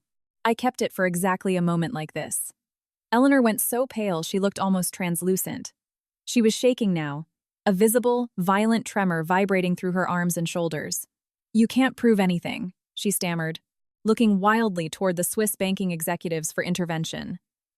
"She is a bitter, vindictive woman trying to steal my family's money. Throw her out. I demand you throw her out right now." Herr Wagner didn't move a muscle. He simply gestured toward the table, his expression completely blank, indicating Eleanor should continue listening to me. I looked directly into Eleanor's terrified eyes, letting the silence stretch until it was agonizing. When I started tracing Preston's missing assets for the divorce settlement, I didn't just look at digital ledgers. Digital files can be manipulated, deleted, and rewritten. I requested the physical archives because physical ink tells a story that cannot be altered by a clever hacker or a bribed banker. I sent this supposed ironclad amendment to an independent, highly classified chemical laboratory right here in Zurich. Preston stared at his mother, the horrific realization finally breaking through his denial. "Mom, what did you do?" he whispered, his voice cracking with absolute despair. "You told me the money was ours. You told me it was protected." "Shut up, Preston," Eleanor snapped, though her voice lacked any real power. She was hyperventilating, her eyes locked on the red binder. I pulled a crisp, freshly printed lab report from the back of the folder. It bore the official seal and watermark of the Swiss Federal Institute of Technology. I slid it slowly across the mahogany table until it gently bumped against Eleanor's trembling hands. "I'm sure you thought you were incredibly clever 20 years ago," I said, letting the absolute weight of my words crush the last of her defiance. "You found old parchment. You practiced his signature for hours until you perfected the slant of the letters. You bribed the notary, and you seized the $400 million. You thought you committed the perfect crime, except you overlooked one microscopic scientific detail." I leaned forward, resting my forearms on the table, locking eyes with the woman who had tried to destroy my life. "The chemical dating analysis of the ink you used to forge Archibald Sterling's signature is absolutely conclusive," I stated, my voice echoing with terrifying finality. "The specific chemical compound of that black ink, the exact proprietary blend of dyes and solvents, was not patented, manufactured, or sold anywhere in the world until 2008. Archibald Sterling died in 1998. Eleanor let out a sharp, ragged gasp, shrinking back into her heavy leather chair as if the lab report had physically struck her. "You forged a deathbed signature on a legal document using ink that didn't even exist until 10 years after the man was buried," I said quietly, making sure every person in the room heard the absolute truth. "You aren't a matriarch, Eleanor. You are a fraud. You are a thief. And your empire is officially liquidated." The echo of the word liquidated hung, suspended in the freezing air of the Swiss boardroom. Eleanor seemed to physically shrink. Her tailored trench coat suddenly looked 3 sizes too big. Her manicured hands trembled violently over the damning chemical dating report. She was completely silenced, suffocated beneath the weight of her own shattered arrogance. Preston, however, refused to surrender. His panic mutated violently into desperate delusion. He slammed his hand against the mahogany table, the sharp smack startling the consulate representative. "So what?" Preston demanded, his voice cracking with pure, unadulterated desperation. He paced a few steps, running a hand through his hair, attempting to project the impenetrable Boston elite persona he had worn his entire life. "So my mother took a legal shortcut 20 years ago to protect the family from bureaucracy. That doesn't change the fundamental facts. Sarah, you can't liquidate me." Preston turned his back on his hyperventilating mother and pointed directly at Marcus. "The Archibald Sterling Generational Trust was built for the Sterling bloodline. Even if the amendment is voided by the Swiss authorities, the original charter dictates that the assets descend to the primary male heir upon reaching maturity. That's me. I am Archibald Sterling's grandson. I am the only male blood relative carrying the Sterling name. By default, succession law dictates that those assets revert entirely to me. You and Marcus can play all the forensic accounting games you want. You can't rewrite genetics." Eleanor let out a sharp, choked gasp. She looked up at Preston, her eyes widening with absolute visceral terror. She weakly tried to grab his sleeve, whispering for him to stop talking, but Preston shook her off, emboldened by his own flawed logic. He leaned over the table toward me, a sickeningly confident smirk returning to his face. "I was bred to inherit this empire," Preston scoffed, puffing out his chest. "My grandfather built this wealth with his bare hands, and his blood runs through my veins. The money stays in the family. And you are officially out of it." I didn't flinch. I didn't raise my voice. I simply turned to Marcus, who was sitting perfectly still, a look of profound, chilling amusement dancing in his dark eyes.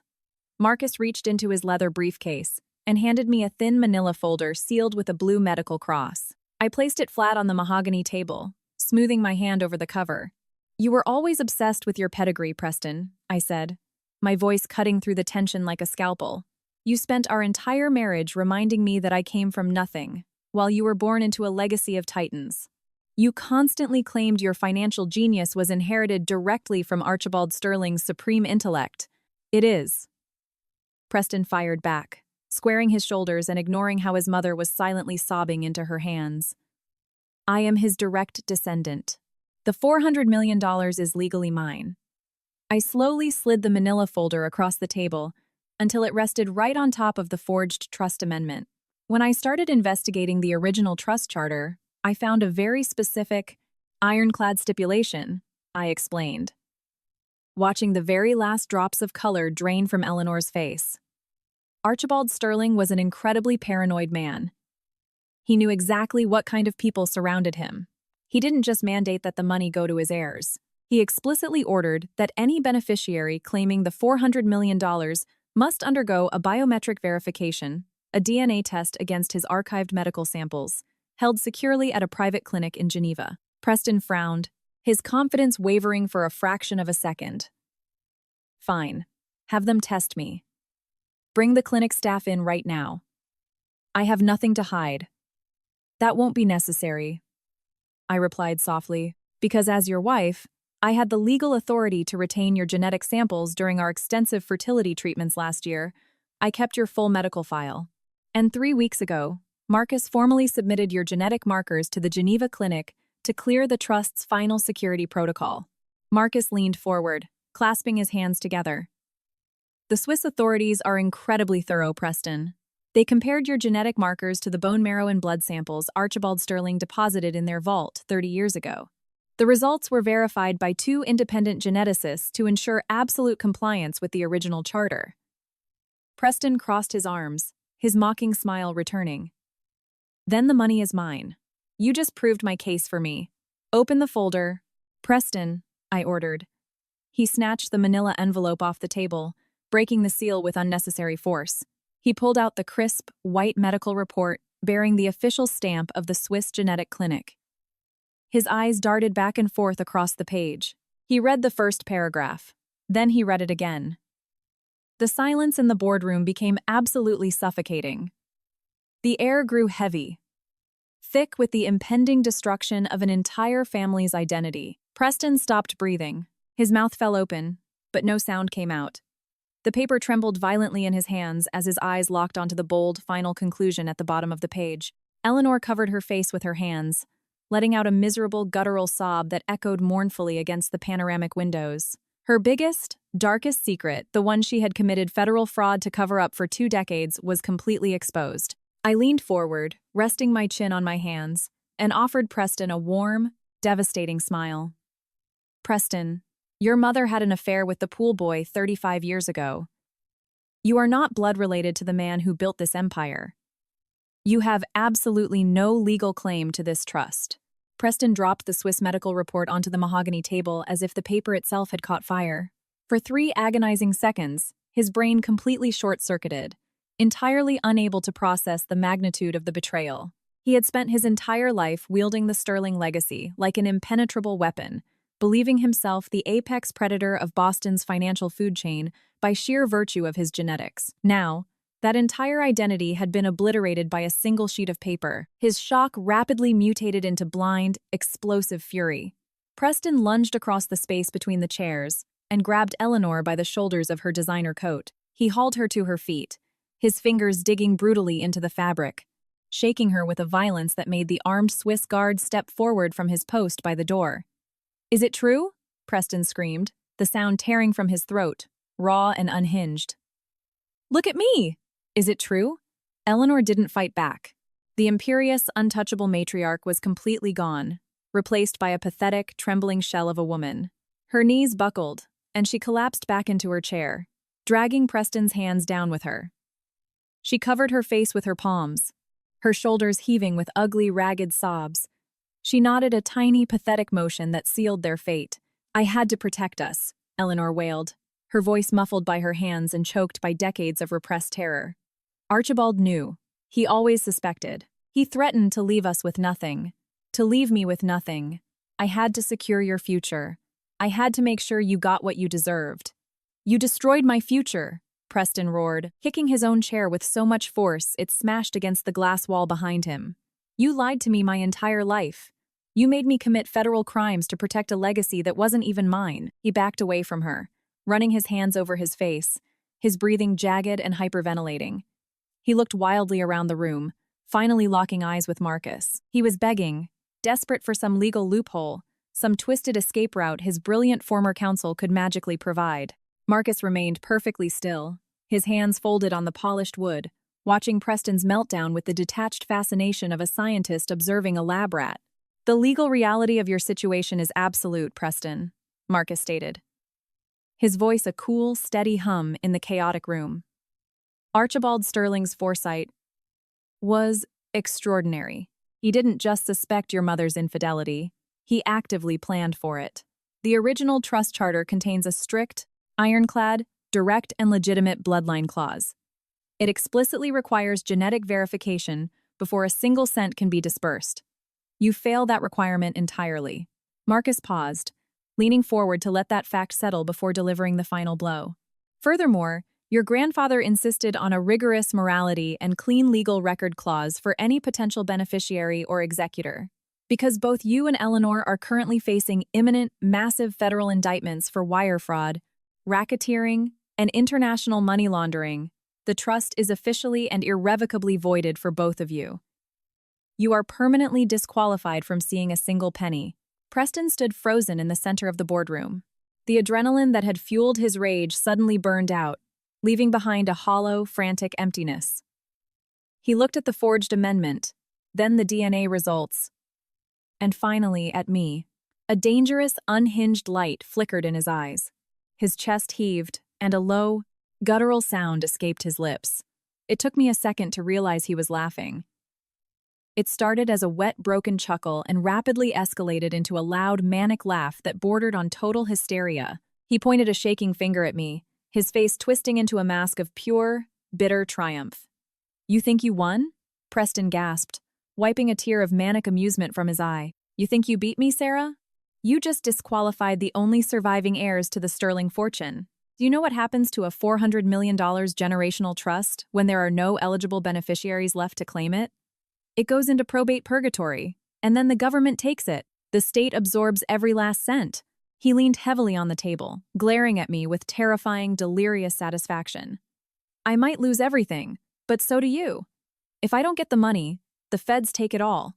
You get absolutely nothing, Sarah. You burned my empire down just to walk away with the ashes." I didn't break eye contact. I didn't shift in my seat. I let him savor his hollow, imaginary victory for a few fleeting seconds before systematically dismantling it. I leaned back in my chair, smoothing imaginary wrinkles from my skirt, projecting an aura of total, untouchable calm. "Not exactly," I replied, my voice effortlessly cutting through his manic laughter. "Have you ever heard of the SEC Whistleblower Bounty Program?" Preston's laughter died instantly. The blood vanished from his face as a new, paralyzing confusion took hold. I rested my hands on the mahogany table, addressing him with the cold, measured tone of a professor delivering a final lecture. "I didn't come here just to expose a forged will, Preston. I came here to expose a $400 million corporate fraud and international money laundering ring. You are absolutely right about one thing. By handing over the unredacted master files, the routing numbers, and the shadow ledgers to the DOJ, the United States federal government is going to seize every single asset tied to the Sterling fortune. They are going to liquidate the offshore accounts, the real estate portfolios, and the shell companies. They will take it all." I paused, tilting my head slightly, watching the profound realization dawn in Preston's eyes. Marcus nodded silently beside me. The American consulate representative stopped writing and looked up, a faint smile touching the corners of his mouth. "But under U.S. financial law, the government doesn't just keep the money they seize from massive corporate crimes," I continued, my words hitting Preston like physical blows. "They incentivize the exposure of that corruption. As the officially registered federal whistleblower who provided the exact decrypted ledgers thanks to Marcus's incredible cooperation, I am legally entitled to a percentage of the recovered funds." Eleanor pulled her hands away from her face, her tear-streaked makeup making her look absolutely ghastly. "What percentage?" she whispered, her voice barely audible over the hum of the climate control. Under current SEC regulations, a whistleblower who provides original, timely, and credible information that leads to a successful enforcement action is entitled to up to 30% of the total seized assets, I stated, enunciating every syllable with absolute precision. I reached out and tapped my index finger twice against the polished mahogany table. The sharp, solid sound dominated the entire room. "I don't need your divorce settlement, Preston," I said, my voice steady, ruthless, and echoing with absolute finality. "The federal government is about to cut me a legally binding, tax-free check for $120 million. And you are going to federal prison. Preston's mind completely shattered. The absolute weight of total loss, his money, his name, his freedom snapped whatever fragile restraint he had left. He let out a primal, deafening roar. His hands clamped onto the edge of the heavy mahogany table, his knuckles turning bone white, and he vaulted over the polished wood directly toward me, his fingers stretched out like claws, aiming for my throat. Eleanor screamed, a high, piercing sound that bounced off the glass walls. I didn't flinch. I simply sat perfectly still in my leather chair, knowing exactly what was about to happen. Before Preston could even close the distance, a blur of dark uniforms intercepted his path. The 3 Swiss guards who had been standing silently by the doors sprang into action with terrifying, coordinated precision. One officer tackled Preston midair, driving a heavy shoulder into his chest and slamming him brutally onto the thick carpet. Preston gasped, the air completely knocked from his lungs, as a heavy combat boot pinned him to the floor. The heavy boardroom door burst open with a violent crash. A dozen armed officers in tactical gear flooded the room, fanning out and securing the perimeter in a matter of seconds. Walking behind them was a tall, sharp-featured woman in an immaculate navy suit, holding a leather folder.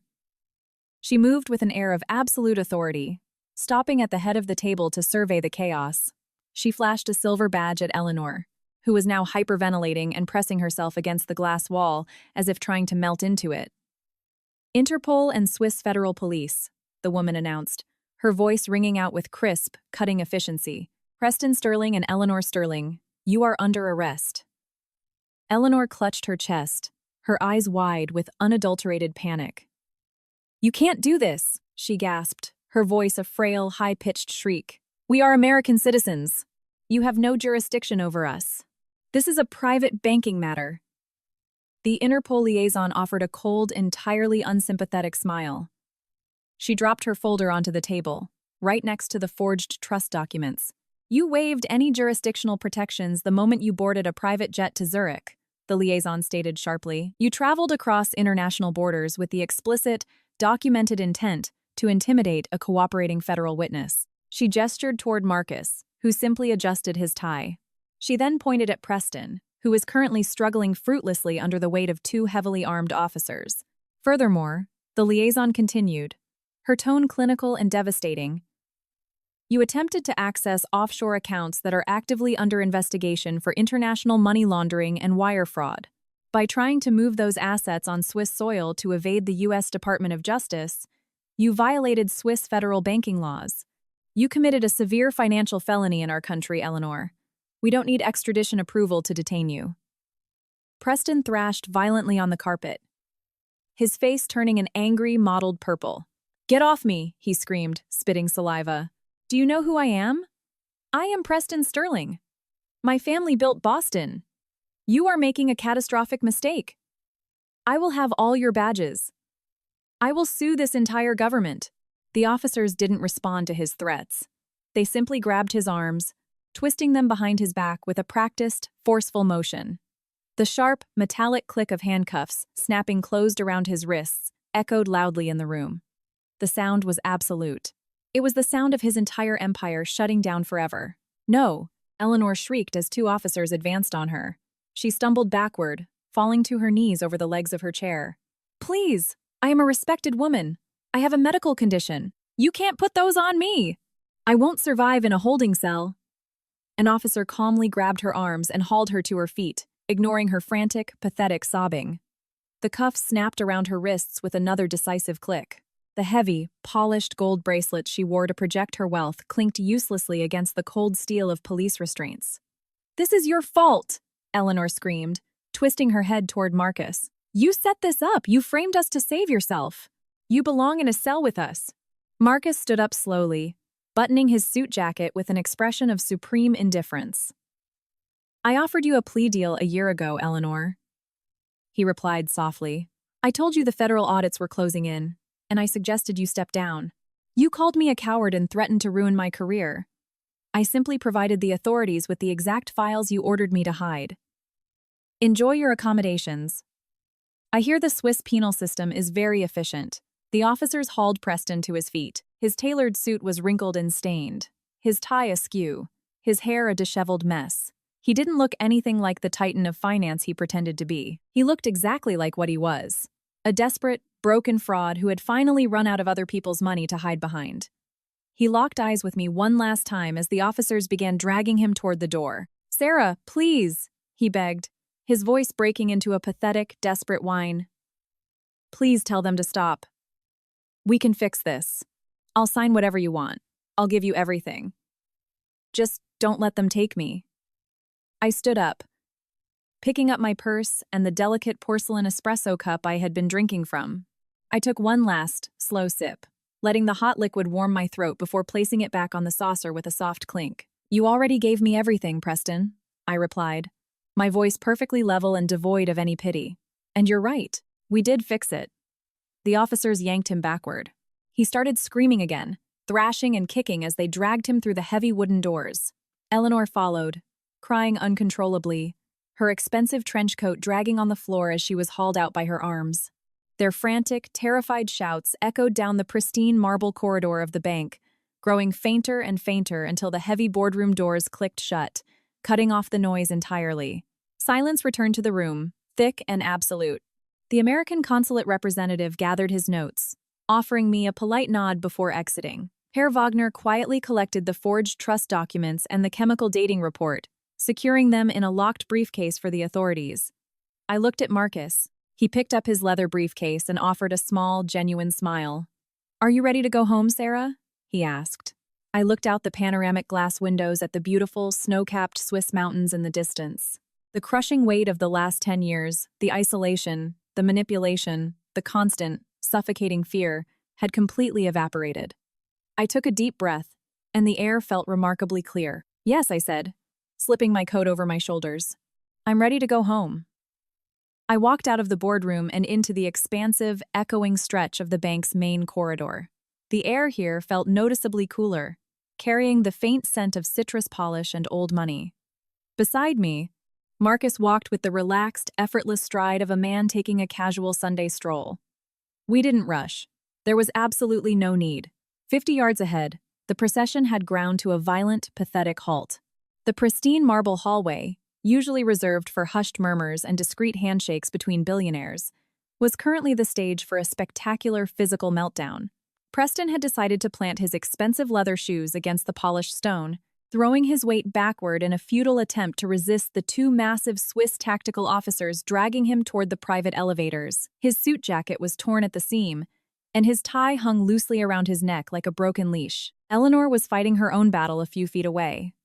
She was struggling against the Interpol liaison's grip, her designer trench coat slipping off one shoulder.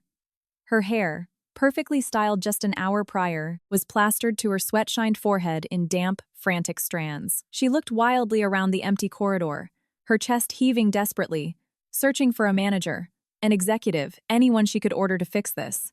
But there was no one left to bribe, no one left to threaten. I watched as a profound, terrifying clarity washed over Eleanor's face. The realization hit her with the force of a freight train. Her offshore accounts were frozen. Her trust was voided. The federal government possessed a chemical analysis proving her forgery, and the DOJ held the unredacted ledgers of her entire criminal enterprise. She was facing the rest of her natural life inside a concrete federal cell. In that microscopic fraction of a second, the legendary, unbreakable loyalty of the Sterling family simply ceased to exist. "Wait!" Eleanor screamed, her voice cracking as she dug her heels into the marble. She twisted her body, locking her terrified eyes onto the Interpol liaison. "You have to listen to me. I am a victim." The officers didn't stop walking, but Eleanor's frantic shrieks echoed off the high vaulted ceilings, forcing everyone in the corridor to listen to her desperate pivot. "It was all him," Eleanor howled, raising her cuffed wrists and pointing a shaking finger directly at Preston's back. "He forced me to do it. Preston forced me. I am an elderly woman. I trusted my son to manage the estate, and he manipulated the accounts. He set up the Dubai shell companies. He took advantage of my grief over my late father-in-law to push those trust amendments through. I had nothing to do with the wire fraud." Preston's resistance evaporated instantly. He stopped fighting the officers, dragging him toward the elevators, and whipped his head around to stare at his mother. The pure, absolute shock on his face was almost poetic. For 35 years, he had operated under the absolute certainty that his mother would burn the world down to protect him. Now, she was throwing him directly into the incinerator to save her own skin. Preston's shock lasted exactly 2 seconds before it was entirely consumed by a blinding, venomous rage. "You lying, treacherous parasite," Preston roared, his voice tearing through the corridor with savage intensity. He lunged backward, trying to break free from the guards to get to her. He fought with the manic, unhinged energy of a cornered animal, kicking wildly at the officers who were forced to wrestle him against the marble wall to maintain control. "I forced you?" Preston screamed, his face turning an angry, mottled crimson as he spit the words at her. "You forged that trust document 20 years ago. I was a child. You orchestrated the entire Cayman routing system. You explicitly ordered me to use my client's pension funds to cover your personal margin calls last quarter. I have the emails." "Shut your mouth!" Eleanor shrieked back at him, completely losing her mind. She lunged toward him, fighting the officer holding her arms. "You incompetent failure! You ruined this family! You ruined my life! You ruined your own life, you pathetic fraud!" Preston bellowed over her screams. "You are a criminal. You belong in a cage. I will testify against you. I will tell the feds exactly where you buried the property deeds. I will give them everything." They were practically doing the prosecution's job for them, screaming their confessions and betrayals into the open air of a Swiss financial institution. The officers finally grew tired of the chaotic spectacle. With a series of barked orders in German, they forcefully shoved Preston and Eleanor into the waiting service elevators. The heavy steel doors slid shut, instantly cutting off the sound of their vicious screaming match. The abrupt silence in the hallway was deafening. I let out a slow, steady breath, the tension completely leaving my shoulders.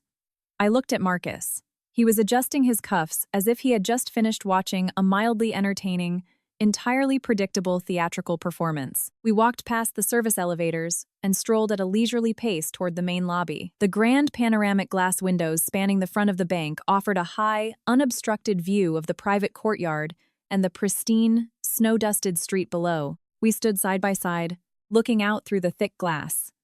3 sleek, heavily armored Swiss police cruisers were parked at jagged angles across the cobblestone courtyard. Their blue emergency lights strobed violently against the pristine white snow. I watched as the bank's front doors burst open. The officers hauled them out into the freezing air. Preston was still thrashing, fighting the officers all the way to the cruiser's door. He looked small, pathetic, and completely stripped of his power.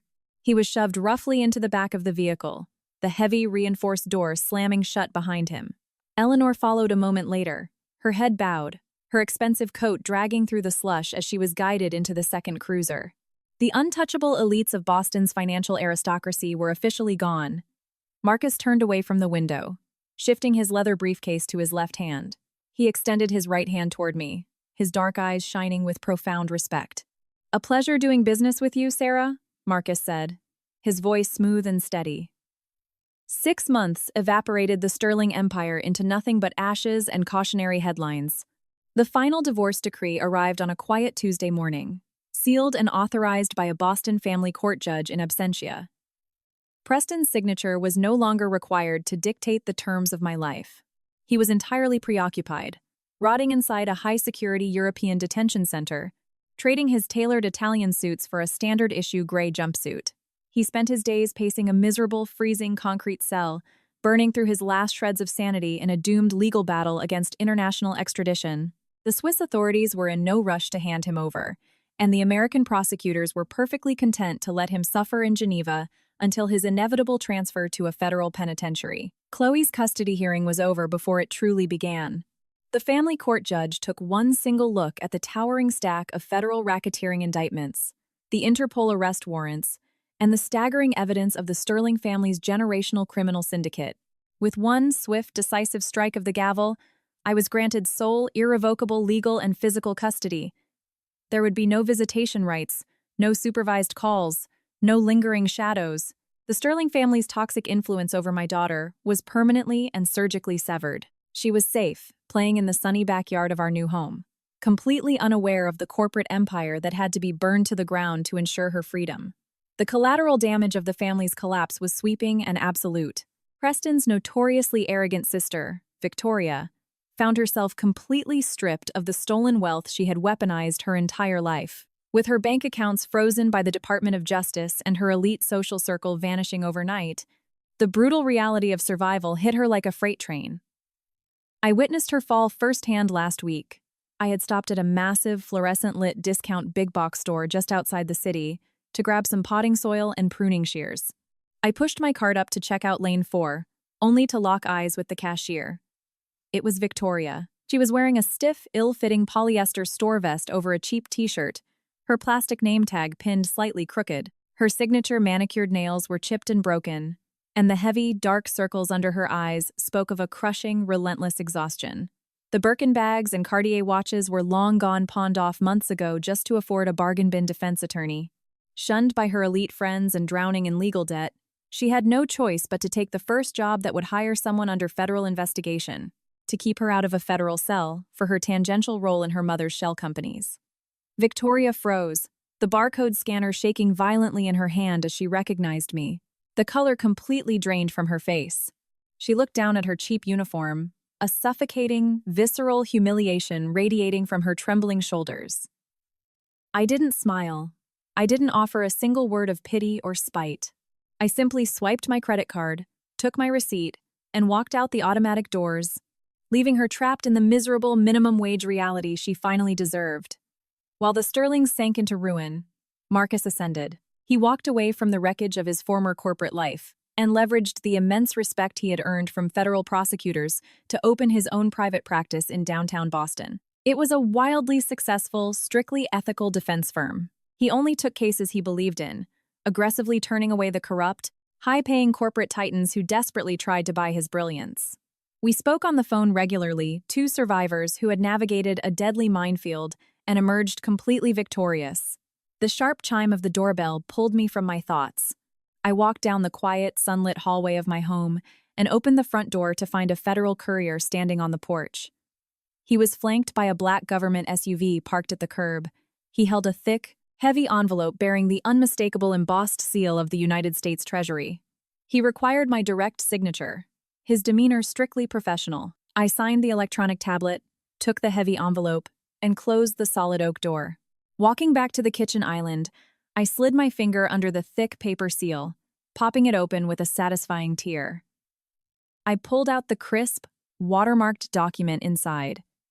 It was a single, official page from the Securities and Exchange Commission's Whistleblower Bounty Program, signed by the director of the federal task force. I ran my finger over the bold black numbers printed at the bottom of the page, confirming the completion of the international asset seizure. The wire transfer had officially cleared into my newly established, heavily encrypted private accounts. $120 million. I looked out the kitchen window, watching my daughter chase a butterfly across the green lawn, and smiled. I didn't spend the $120 million on a yacht. I didn't buy a private island or a fleet of sports cars. I simply let the staggering sum sit in my accounts, accruing interest while I waited for a very specific date on the Massachusetts municipal calendar. 6 weeks after the transfer cleared, the federal government began liquidating the seized Sterling assets at public auction. The crown jewel of their entire portfolio was Eleanor's beloved Boston estate. It was a sprawling, historic mansion in the state's most exclusive zip code. For 3 decades, Eleanor had used that house as a fortress of elitism, hosting lavish galas, rubbing elbows with senators, and systematically reminding me that I was nothing more than a peasant allowed to walk on her imported rugs. Now, it was just item number 42 on a federal foreclosure list. I walked into the drab, fluorescent-lit municipal building wearing a simple, perfectly tailored suit. The room was sparsely populated. The Sterling name, once a golden ticket in Boston, was now absolutely radioactive poison. No respectable family or developer wanted to touch a property seized under international racketeering and wire fraud charges. The estate carried the stench of federal prison. When the auctioneer announced the address, the room remained dead silent. The opening bid was set at a pittance compared to its actual market value. I raised my numbered paddle. Going once, going twice. Sold. With a single signature and a cashier's check cut directly from the bounty money the government had given me for destroying them, I became the sole, undisputed owner of Eleanor Sterling's entire world. I didn't move in. I didn't even set foot in the grand foyer. Instead, I drove out to the estate the following Tuesday morning and parked my car across the street. I stood on the sidewalk holding a hot cup of coffee and watched as a convoy of heavy yellow machinery rolled onto the pristine front lawn. I gave the foreman a sharp, decisive nod. The diesel engines roared.